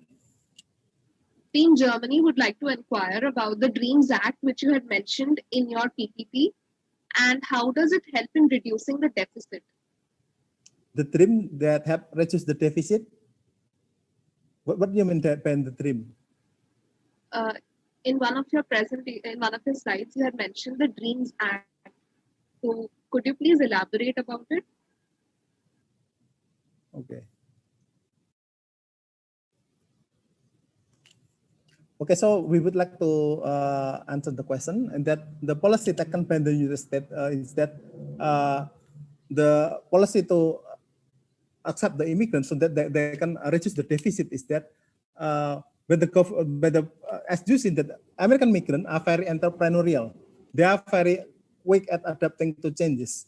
They're quick at learning new technologies. It means that once they are in America and they start to learn, they will start a new company and they will make a better job. When they get a job, they will get a good, well-paid job, and then they have company. They will make a unicorn company or startup company, and this startup company will produce a lot of revenue. And from this revenue, they will pay a lot of taxes from the government. From these taxes, it will be used to reduce the deficit in their country budget. So it means that the more productive the migrant, when they are given chances to develop their business, to start their business, and also to develop their career, it means that they will have better salary. And then from this higher salary, the government can deduct a lot of taxes to pay for healthcare facilities, for example, and for public service. So that is how the American government policy can be used to reduce the deficit of the budget, the deficit to finance, for example, the education of their parents in the past. Okay. Thank you. Okay. Yes, Vibhuti madam, we have finished the question from the judges and we have finished questions from all the teams. So I request you to give your comments, your observation, and your recommendations for all our participating teams. So congratulations, Team USA. And first of all, I would like to congratulate Dr. Sunil Lalchandani and Dr. Philomena for an excellent organization of this 1 hour session. And the Team USA, along with the Team UK, France, India, Canada, Bulgaria, UK, Turkey, Australia, USA, Germany, all of them have asked very pertinent questions. Team USA also touched upon most of the discourses around migration to USA, the push and pull factor and the contribution of the migrant people, and also some of mind-boggling issues that we are facing in the cross-country migration. But some important issues which I want to flag off one is first of all, that we need to learn from the history how I like the quotation where you said that all the Americans should think that they all are migrants, and how the Native Americans were treated. So I think it is very important to remember the painful experiences of 18th and 19th century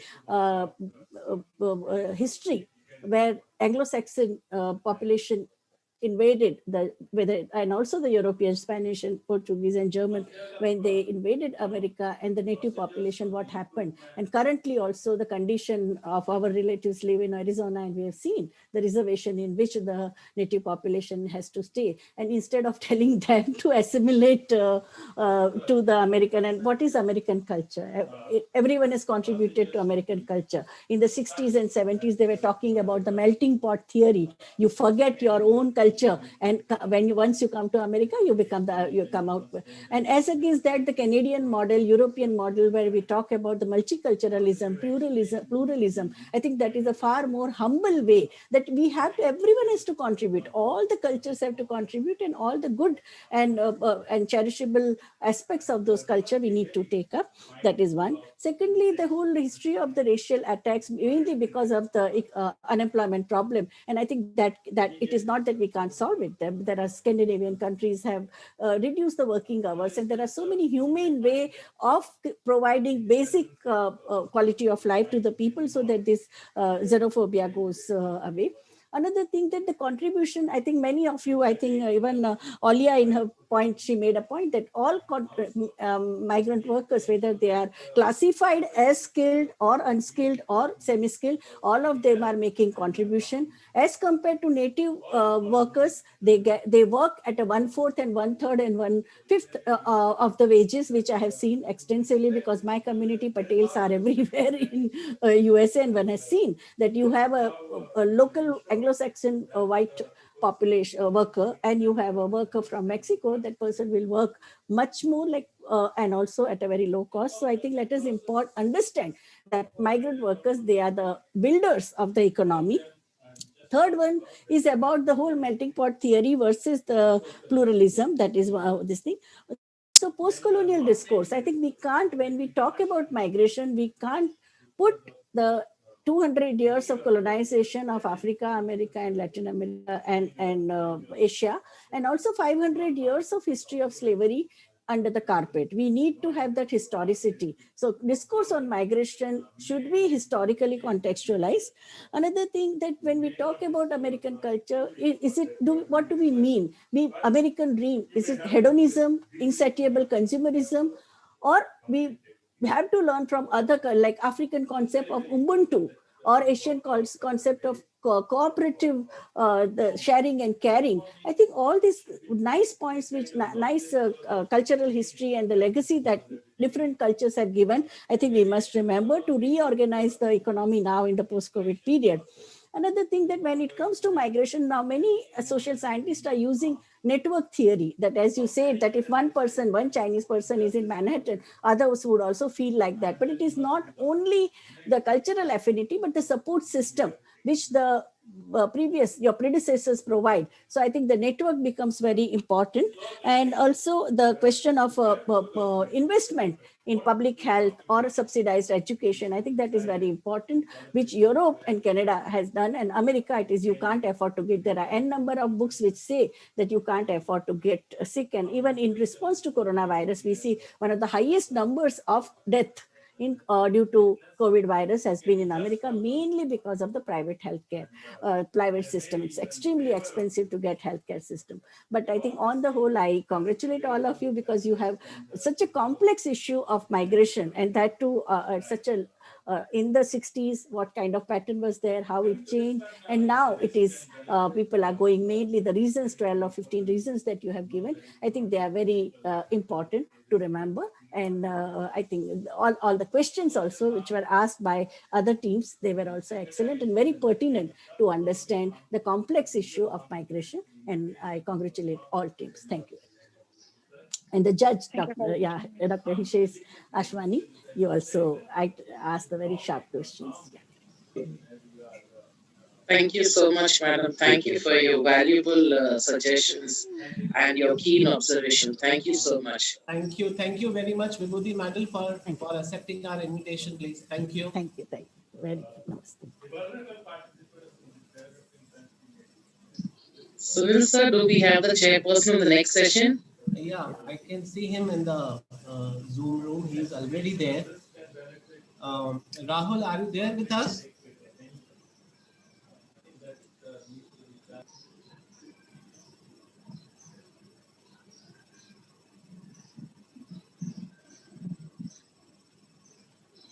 He is joining us in the next 1 minute. He was already there. Ma'am, can you make Nikhil Pinto the host? Yes. Team UK. Technical team, could you please make Nikhil Pinto the co-host?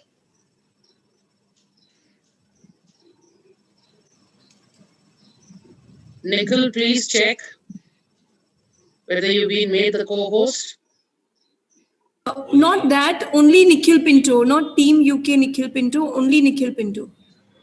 There are two Nikhil Pintos. Yeah, only Nikhil Pinto. Okay, technical team, please make Nikhil Pinto the co-host. Nikhil, could you check? Yes, ma'am, he's the host. Okay. Thank you, ma'am. Okay.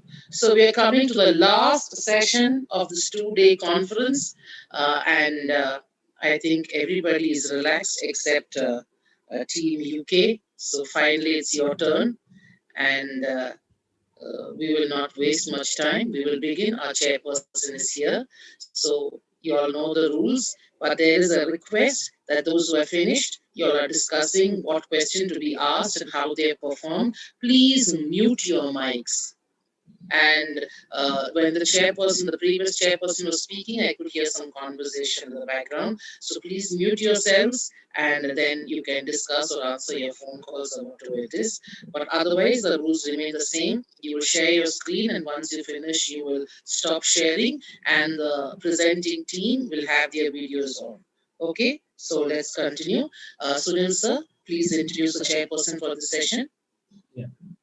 Our chairperson for the last session today evening is Mr. Rahul Dudani.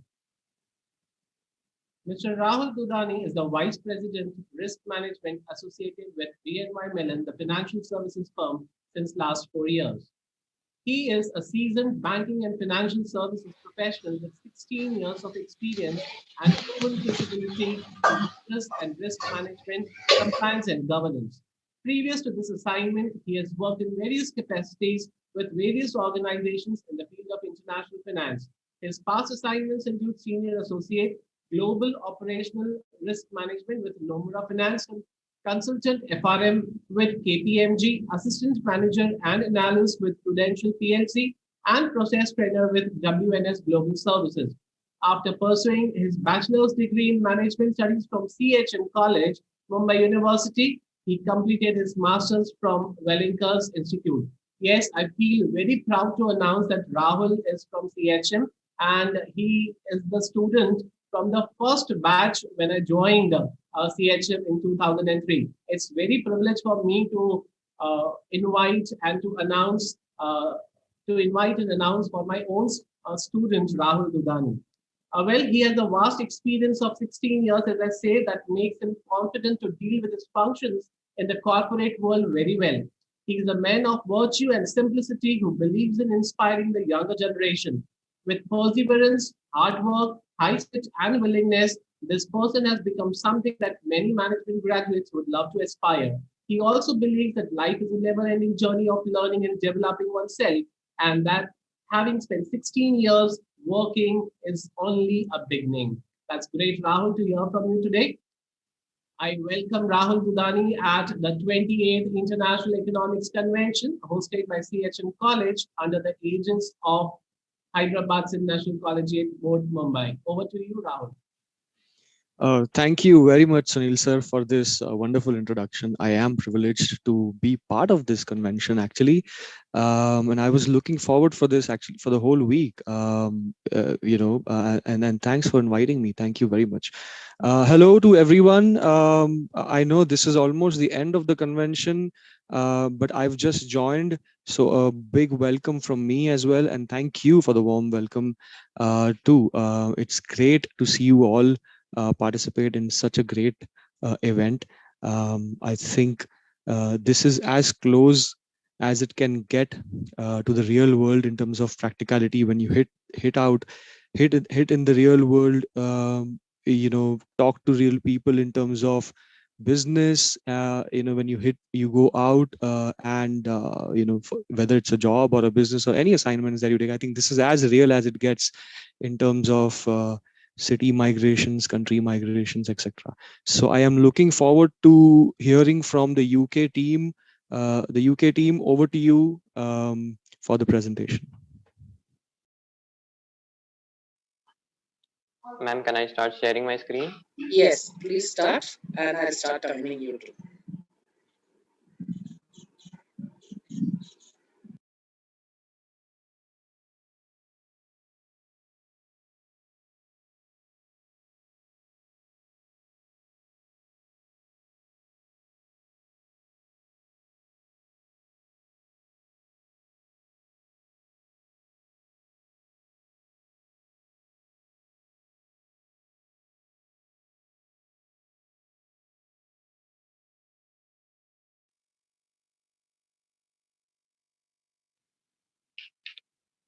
Yes, ma'am. The largest empire in history, foremost global power.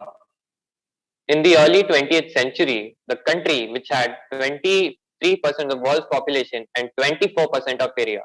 Yes, it's none other than the United Kingdom. Our topic is Journey to the United Kingdom, Opulence, Opportunity and Ordinance. Opulence, because the United Kingdom has made significant contribution to the world's economy, especially in technology and industry. Opportunity, because with evolving time and cultural diversity, UK proved to be a land of opportunities. And ordinance, because the authoritative order put in place in UK as Brexit. Good evening, everyone. I am Nikhil from Team United Kingdom, and as Mark Twain quoted, the secret of getting ahead is getting started. So let's begin our journey to the United Kingdom.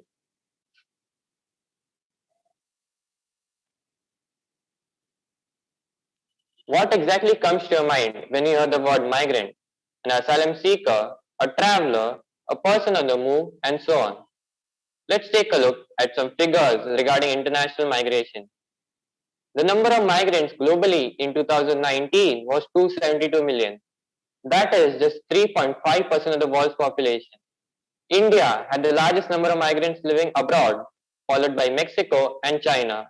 But the top destination for international migration is the United States of America, followed by Germany. And finally, we have the United Kingdom, which stands at 5th position in terms of global migration. It is an abode for approximately 1.1 million migrants. The following graph represents the migration stats in UK as it shows gradually increasing from 2004 to 2019.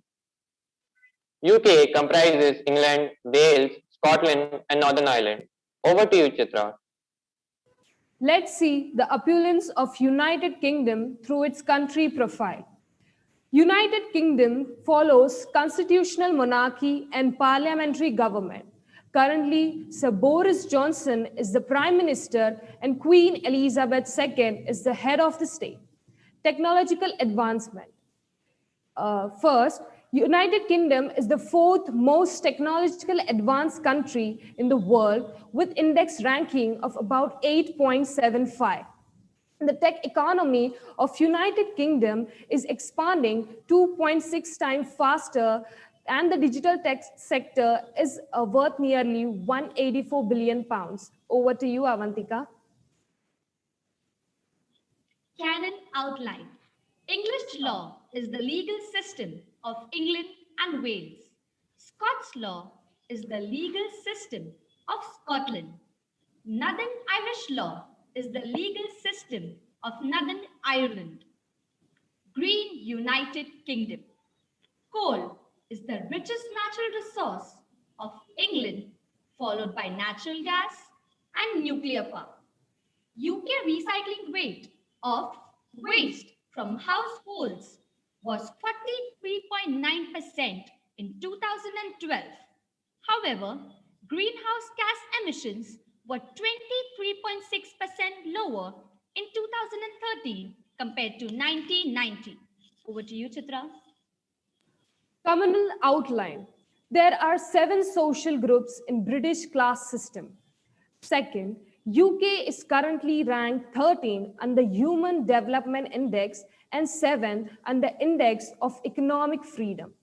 Third, UK is ranked 13 for overall prosperity due to low levels of political related conflict, civil crime, and property crime. Over to you, monetary contour. First, according to UK Office for National Statistics, the service sector is the largest sector in UK. Manufacturing and production contributes less than 21% of GDP, and agriculture contributes about 0.60%. Second, UK exports were worth 689 billion pounds in 2019. Financial services accounted for 63.2 billion pounds of total exports in 2019. Third, due to COVID-19 pandemic, UK GDP experienced a record of 20.4% decline in the second quarter of 2020 and fell by 22.1% in the first half of 2020. Over to you, Sanskriti. SWOT analysis will provide insight into future success or failure of the UK's economic situation and helps to identify factors which might affect it along the way. Let's move ahead into strength. The country can use effectively to achieve its objectives, which includes the following points. The United Kingdom has an established place in global market, holding good relation with both importers and exporters. Hence, it holds strong trading position. The main reason behind the highly skilled workforce is the strong education system. Although it's very costly, but it provides the quality and up-to-date education to their students. The UK receives plenty of foreign direct investment from other countries compared to some European states. Next, weakness can prevent you from achieving its goal and objective. Some of them are as follows.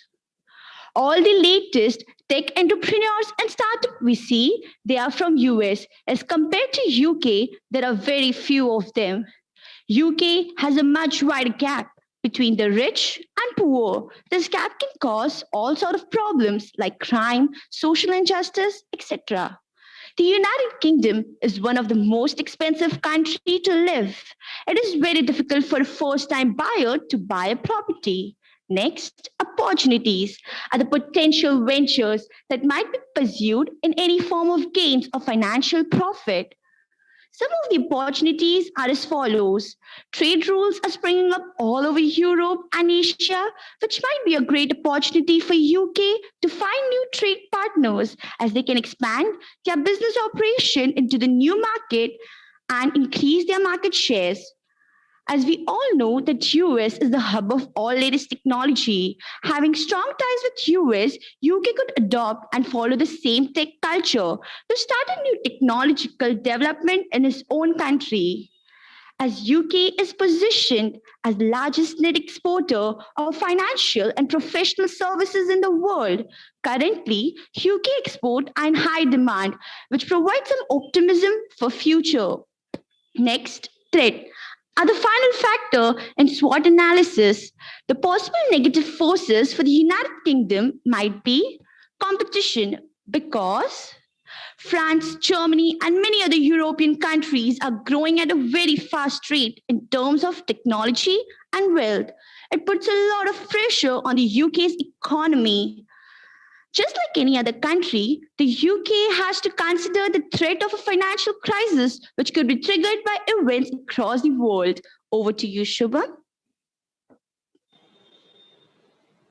Thank you, Sanskriti. Now let us have a comparison between the United Kingdom and India on the basis of the following points. First, UK is a developed and advanced developed country, whereas India is a developing country. Therefore, UK is regarded to be a high-income economy, whereas India is a middle-income economy. UK is well known for its quality education, as the top 50 universities are in the UK, whereas in India, Indian Institute of Management and Indian Institute of Technology are the great attractions. As per the research, it is seen that Indian Institute of Management of Ahmedabad ranks amongst top 50 renowned business schools across the globe, which again contributes a great attraction. Moving ahead, talking about the literacy rate. The literacy rate of the UK is 99%, whereas of India is 77.8%. We have referred Professor Lee's model of migration in our research for the causes of migration, which represents push and pull factors of migration. Moving ahead, major drivers of migration. Simply the causes of migration. First, English, Scottish, Welsh, and Northern Irish are the people of United Kingdom who are well known for their hospitality across the globe, which really shines a lot due to their kindness and welcoming nature. Health is the greatest wealth for any individual. Therefore, many people get attracted towards the United Kingdom due to modern and advanced medical facilities, free healthcare facilities provided by NHS, that is National Healthcare Service, and high spending by the government on this particular sector, that is 17.8% after social protection. The United Kingdom has the multicultural diversity. The British culture has its roots in its people who resides in its 4 countries. Therefore, to explore the culture and tradition, many people get attracted towards the United Kingdom. As there is an emerging need for employment by billions of people, United Kingdom has become one of the best destinations for employment. As per the research, the annual population survey of the United Kingdom, data from the year 2004 till 2018, it is seen that Indian working in the United Kingdom in banking and finance sector was 20.5%, whereas combined Pakistani and Bangladeshi working in hotel and restaurant sector was 30.7%, which is the highest percentage of worker than in any other ethnic group. And various workers of other regions are also working in the United Kingdom, which also contributes a great employment opportunity. Following are the well-known Indian fraudsters. The names are Jatin Mehta, Vijay Mallya, Nirav Modi, Lalit Modi, and many others like this. UK has become the shelter house for many fraudsters all over the world. Since 2013, more than 5,500 Indians have taken the status of refugee in the country. As the British law says, by investing £2 lakh, the refugee can stay in the country as a businessman. Moving ahead, according to BBC, the United Kingdom has the moderate climatic condition. It gets cool, wet winters and warm, wet summers. And the climate is very much changeable. Thus, many people enjoy the climate and get attracted towards the United Kingdom. Foreign citizens can apply for British citizenship under certain conditions. If they have, UK is well known for its quality education, as the top-ranking institutions such as Cambridge University and Oxford University are the major attractions of international migration. Up to 100% scholarship is available on tuition fee, whereas 500 plus scholarships are available for an Indian student. Therefore, UK has become one of the best destinations for quality education for various national as well as international students all over the world. Moving ahead, foreign citizens can apply for British citizenship under certain conditions if they have lived at least 5 years in the United Kingdom. The London immigration lawyers plays a vital role for granting naturalization certificate. Moving ahead, the temporary migration is the lots more tourist attractions for which many people are desired to do a visit for the purpose of attending their business meetings, events, and spending vacations with their family and friends. Some of the tourist attractions are as follows: the British Museum, the London Eye, the London Tower, Tower Bridge, Buckingham Palace, Big Ben, Stonehenge, and many more. Thank you. Over to you, Lisa. As Tony Blair rightly quoted, a simple way to make measures of a country is to look at how many people want in and how many out. Brexit deal. The term Brexit was coined by former lawyer Peter Wilding in May 2012. As the name suggests, the United Kingdom's divorce with the European Union is known as Brexit. In 1975, United Kingdom decided to join the European Economic Community through a referendum by asking people, do you think United Kingdom should stay in the European Community Common Market? 67.2% people decided to remain in the European Union.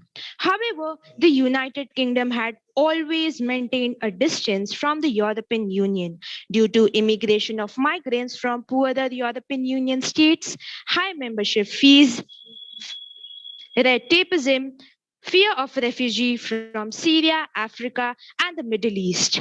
This further intensified the skepticism among voters and the politicians. This led to the second referendum, wherein 51.9% people decided to leave the European Union. After the Brexit deal, the two most important decisions that they took was first, on 24 December 2020, EU and UK Trade and Cooperation Agreement had been proposed. It consists of an unprecedented free trade agreement wherein 100% tax tariff liberalization is granted.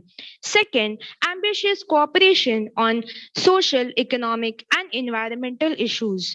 Third, a close partnership for citizen security. And lastly, an overarching governance. So, what has actually changed from 1st January 2021? Let me tell you a real story. According to the new article of The Guardian, a commercial cheesemaker in Cheshire has been left with around 250,000 euros Brexit hold in his business as a direct result of the UK's departure from the European Union. Simon Spurrell said he has lost around 20% of his sales overnight after discovering he needed to provide a 180 euros health certificate to the consumers in the European Union. The highlighting factor of this deal is that it exempted the allowance of direct consumer sale. This is one such after effect of the Brexit deal. The more is yet to be seen on the United Kingdom's people and its environment. After, however, the reflecting and the sadly part is that the United Kingdom will no longer benefit from the membership of the single market system. The second most important decision that they took was the new immigration policy, under which the first is skilled workers route. Under point-based immigration system, anyone coming to United Kingdom must meet specific set of requirements for which they will get points. Visas are then awarded to those who will score more points. And a total number of 70 points is needed to be able to work in the European Union. Second is global talent route. Promising individuals from science, humanities, engineering, the arts, and the digital technology will be able to work in the United Kingdom without a job offer if they are endorsed by a UK body as approved by Home Office. Third is the graduate route. International students who have completed their graduation from the UK university can live and stay in UK for 7 years. On the other hand, where the international student who has completed their PhD from a UK university can stay up till 5 years. The fourth one is intra-company transfer. ICT allows the multinational organization to allow temporary moves to the United Kingdom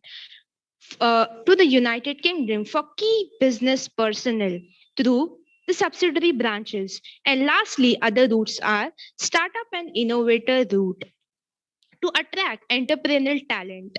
Next is creative route to provide ease for people belonging to creative industry. Next is health and care visas route to meet the current needs of the health occupation by providing job offers to non-UK population through National Health Services, that is NHS, and social care sector. Next is a sports person route that will allow the and provide job opportunities to the sports person in the UK. And lastly, it is youth mobility scheme that will provide and allow the non-UK population between the age group of 18 to 30 years to enter in UK and travel each year. Over to you, Chitra. Economic impact of migration. First, the prime age of labor force in United Kingdom is 24 to 54-year-old. While talking about labor force, more of skilled labor comes to UK. Around 22 countries immigrate to UK. Second, as the migrant increases, it will also increase the aggregate demand. As there will be a lot of spending for goods and services in economy, it will also create more supply for labor. Hence, it will create a cycle of demand and supply in a market. Third, education sector earns around 2.5 billion pounds only from migrated students. It creates an impact on education sector which is beneficial. Fourth, most of the migrants think that when they migrate to UK, they are likely to get housing and social benefits. The government provides a lot of benefits to the migrant who contributes to their economy. Over to you, Avantika. Social impact of migration. First, the Great Britain contains some of the world's oldest universities which have made many contributions to philosophy, science, and technology.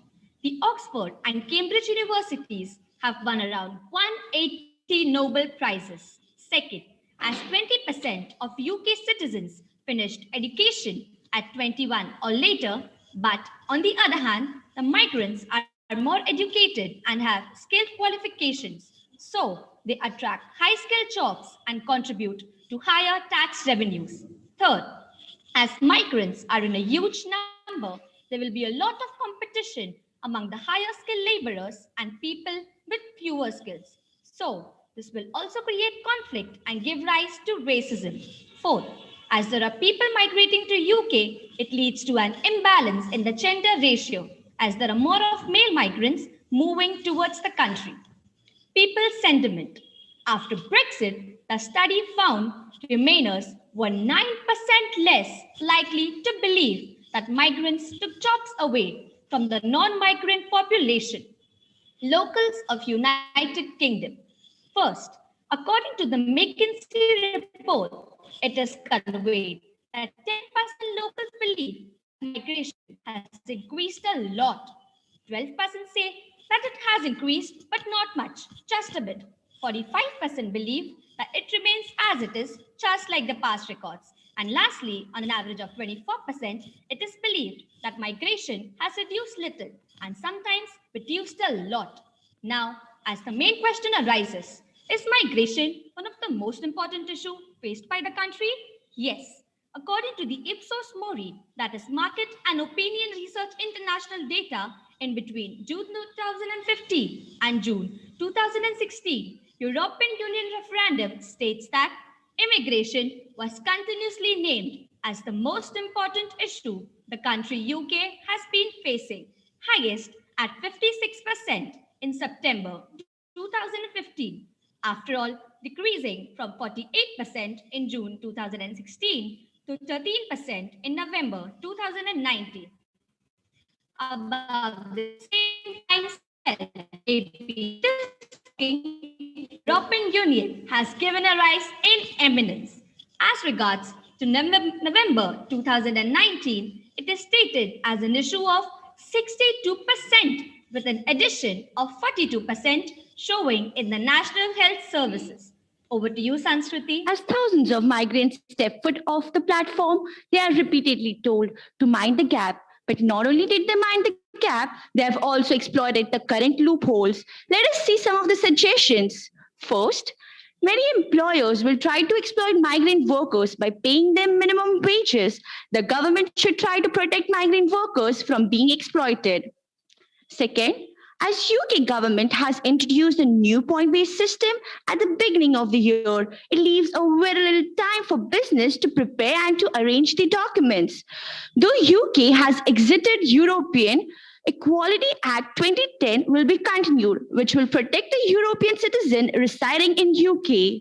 Fourth, more opportunity should be given to low-skilled workers. Otherwise, this will affect growth in many sectors, including construction sector.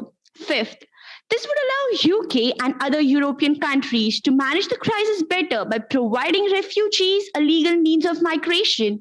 Sixth, immigrants consume goods and services. They actually increase demand in market and therefore create more employment opportunities.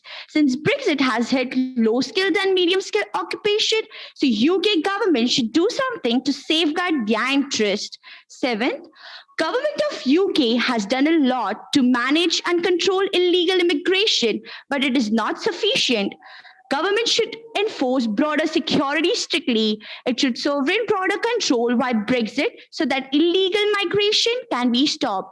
At last, we would like to conclude that the country that blooms with the hands of migrants may see a change in recent years. There are no fixes to the problems of modern advanced economies, but to prosper outside European, the United Kingdom needs a bold long-term program to reform. Last but not the least, please have a look on our reference slide. Next. Thank you. Thank you, Team UK. We will begin with our question and answer session. I will request our judge, Mr. Hitesh Aswani, for the question. Hello. Yeah, I think it was a good presentation. You have covered a good part of Brexit also in detail, how it has impacted the economy and the immigration. My question is about the Brexit only. It's post-Brexit, a lot of developed European countries, such as Netherlands and Sweden, has opened up an easy immigration laws for skilled professionals, IT professionals from Asian countries like India, Philippines, and other countries. Do you think will there be a larger impact on UK economy, by losing the skilled immigrants in coming years, maybe?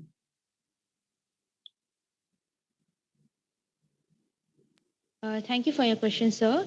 Yes, sir. The Netherlands and many European countries have come up with their laws so that the skilled laborers come into UK and contribute towards the global, the UK's economy.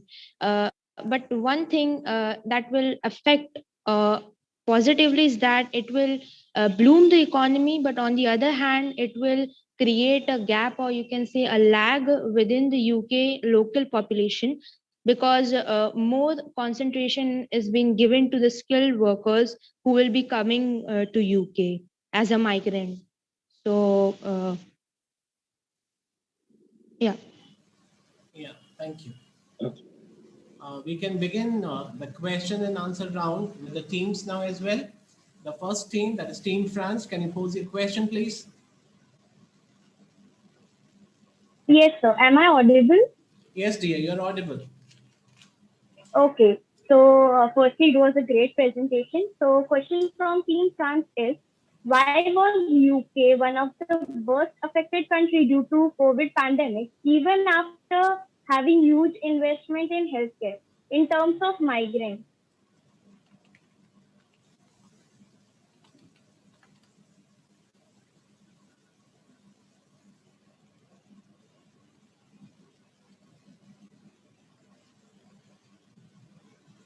Thank you for your question. I would like to answer it. So, due to global pandemic, till January 2021, more than 1 lakh deaths have been occurred due to COVID-19 pandemic. But PM Boris Johnson have taken his all efforts to safeguard the lives of UK through nationwide lockdown in his 4 countries, that is England, Scotland, Wales, and Northern Irish. But people were told to mind the gap because people were permitted to step out only for the essential things. But there are no several changes out of this global pandemic. And adding to one more point, NHS have played a vital role because it is national health services which provides a free healthcare services to all the citizens, not only the immigrants but all the citizens of the United Kingdom. So that's what the answer. Thank you. Okay, the next team, Team India. Yes. First of all, congratulations, Team UK. It was a good presentation. The question from Team India is, as UK is a small country, so what are the policies formed by UK to decrease the overcrowding due to immigration?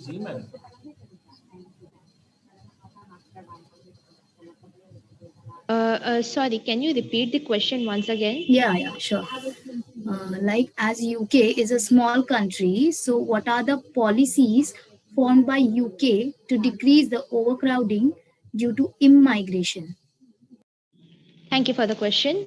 So basically, as we have specified in our presentation itself, that to reduce the overcrowding and yes, to focus more on the local United Kingdom population, they have come up with the Brexit deal and the referendum which was passed in 2016, and now it has came into effect.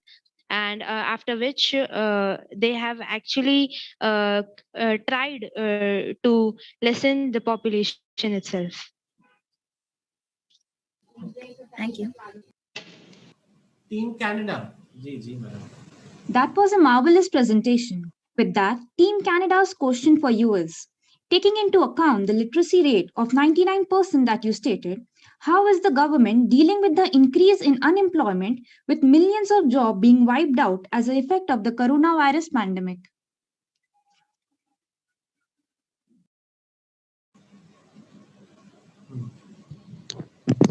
Thank you for the question. I would like to answer it. As I stated, as per the annual population survey taken by the United Kingdom from the year 2004 till 2018, it is seen that total of Indian population working in banking and finance was 20.5, whereas Pakistani and Bangladeshi was 30.7%, which is contributing a great employment opportunity towards the United Kingdom. Not only the citizens, but outside country citizens are also getting help with these policies. Even UK is not a rigid country. They allow many other people outside the country as well for employment opportunity, as it is a land of opportunities. People migrate for many different reasons. The reasons can be employment and better education facilities, and which also create a more job opportunities. Thank you. Okay, then we have the next team, Team Bulgaria. Thank you for the nice presentation.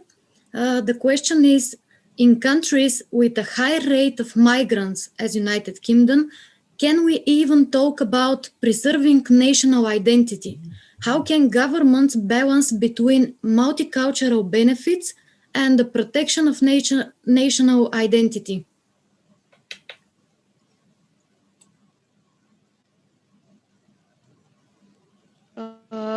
Ma'am, can you please repeat the question if you don't mind? Yes. In countries with a high rate of migrants, can we even talk about preserving national identity?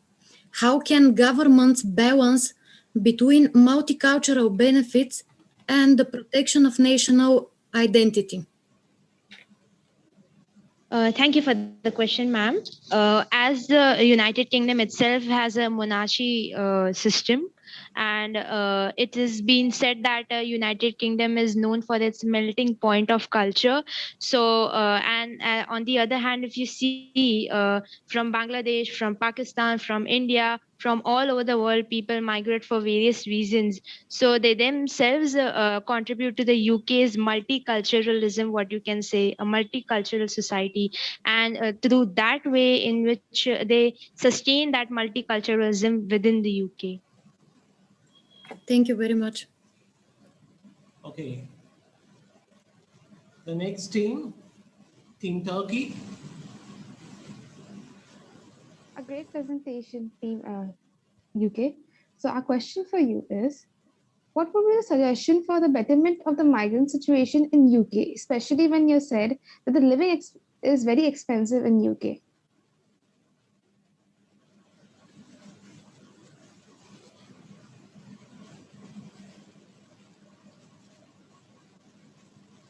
Okay, so as we have stated that the living expensive is very, what you can say, high. But if you see, like, take an example of an international student. So the migrant, as a student, if they migrate into the United Kingdom, they get a free scholarship, or you can say ease for the monetary system. So through which they are paying system, they are living the paying wages for them on a daily basis. So that is being sponsored through the college itself. So where on a personal basis, if you see, yes, it is difficult to stay as a migrant on a personal basis, but for as a student or as an employment, if you go and work itself, so the company or the college itself sponsor all your expenses in within the United Kingdom. Adding to one more point, there are a lot of promising authorities which are ensuring labor benefits. The following are the promising authorities, such as GAM Master Licensing Authority, that is GLA, Department of Environment, Food and Rural Affairs, Association of Labor Providers, that is ALP, which are and there are a lot more employer education program which are beneficial for immigrants, so that the employer can't exploit the immigrants who are coming outside the country. Thank you.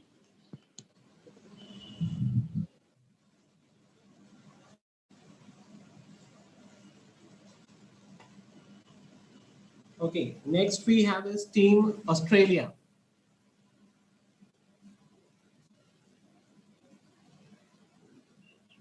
A very informative presentation indeed. Congratulations for the same. My team would like to ask you, so with such high immigration rate in the United Kingdom, how will the government tackle the increase in cost of living?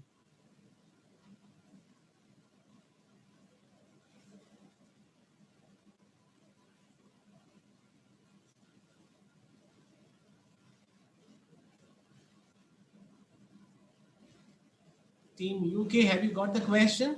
Yes, sir. Thank you for the question, Team Australia.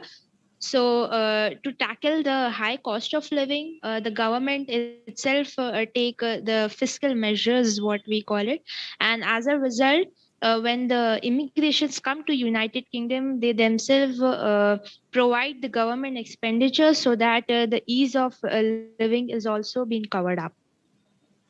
I hope that answers your question, ma'am. Yes, thank you. Thank you. Okay, next we have is Team Germany. Firstly, I would like to congratulate you guys for doing such a good job.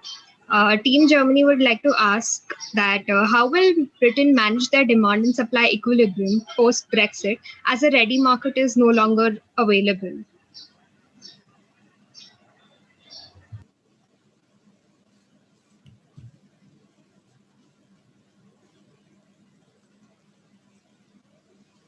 Okay, in order to have an equilibrium between the demand and supply, they have come up with a free trade agreement, which has been came into effect, and with that, there will be ease so that due to the custom checks and due to the borders issue, there is no infringement between the demand and supply and the goods which are being supplied from European Union to UK and from UK to European Union.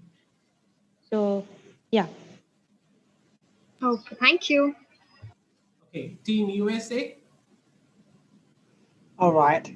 First, congratulations to you guys. You've done a very well presentation. And here's the question. In the presentation, in the PowerPoint, you mentioned about the increasing of the aggregate demand. So do you have any suggestion for the government to deal with the issue? Can you please repeat the question if you don't mind? All right. In the PowerPoint, you mentioned about the aggregate demand. I mean the aggregate demand. So do you have any suggestion for the government to deal with the issue?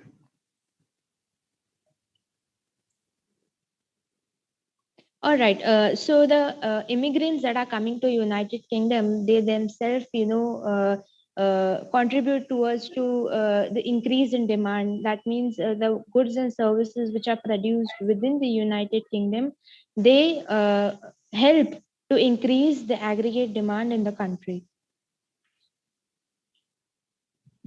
Okay, I believe this was the last. Adding to one more point, as the immigrants are playing a vital role by increasing the aggregate demand, the country will increase the aggregate supply as well. Then there will be more revenue in the country. So it is beneficial to have immigrants. So as they are increasing your aggregate demand. Thank you. So finally, this was the last question of the 28th International Economics Convention. Now hereby I call upon Mr. Rahul Dudani to share his views with us. Hi, thank you. Thank you, sir. Hi, sorry, is anyone saying something? No, nothing. I request everyone else to mute, please. Hi, thank you, Sunil sir. Okay, thank you everyone for the presentation. I think it was great. And in fact, you've stated a lot of facts in there, which evidences that the amount of effort that you've put in to do your research would be humongous. I think a lot of those facts, and I can relate to those, and I'll tell you why. Those were something that when you work in the industry, you generally forget about those numbers and you're into your own things. But a lot of those things were eye-opener as well, and a good refresher. So congratulations for that presentation. I think it was Nikhil, Sanskriti, Shubham, Lisa, Chitra, and Avantika. Am I missing someone from the UK team? You covered everybody. No, sir. Okay, great. Good presentation, guys. Congratulations once again. Good one. I would just like to add a few things and give this whole presentation a little bit of a practical aspect in terms of the on the ground reality. So I'm not going to go and touch any facts right now. I think you've covered it all very well. Where I'm going to come from is, having traveled to the UK for about 4 or 5 times already, I've traveled within the UK amongst the England and the Scotland, having been with the UK people and the Scottish guys for about a good 15 to 16 years now. I've been working with them since 2006. And it's a sheer matter of luck that I've always had either UK peers, UK bosses, or I've been working with UK dominated or UK origin companies that has given me an exposure to this country and how things work there. So like I was saying, your facts are so true, and they were bang on in terms of migration, in terms of Brexit, in terms of the Human Development Index, in terms of some push and pull factors, in terms of the comparisons between UK and the other European countries, UK and India, etc., etc. So I'd just like to add, I would add a few things as to why, from a ground reality perspective, why UK is doing certain things that they are doing. Why are specifically Indians and some other developing countries, people from other developing countries, they are wanting to move to the UK for better opportunities and a better life? Why are they unable to do so in today's world, etc., etc.? So if you've been closer to the 2008 crisis, which happened due to the US mortgage market, which brought down the Lehman investment bank. In my and I've and as I said, I've been in touch with the UK industry since 2006. My personal view is that UK never recovered after 2008. At a level where they were before 2008. So when the crisis hit everyone, all the countries, right? I think it hit one of the most affected countries was UK as well, because of which a lot of people lost jobs. There were effects to the local people. There were effects to the migrants. There were effects to the industries, etc., etc. And the crisis 2008 crisis taught the industry about what can be the loopholes that people exploit to earn money, right? It wasn't back then. It wasn't the US mortgage market, or the home loans, as we call in India. It never recovered, and a lot of risks, lot of issues were identified. And I can tell you all of these things because I belong to a risk and compliance and a regulatory background, especially from the UK perspective. Back then it was Financial Services Authority in the UK that was operating, and then after 2008 we saw it's getting split to Prudential Regulation Authority and Financial Conduct Authority, because a lot of issues were found in terms of how people conduct themselves when they are working on their jobs, whether they work diligently, whether they are following the organizational ethics, etc., or not.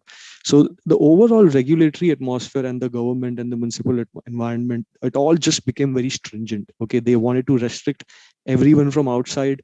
They wanted to promote the local people getting the jobs so that the economy can survive better and better. They wanted to make all the rules so strict so that if a second Lehman crisis happens, UK doesn't go down as bad as it happened in 2008.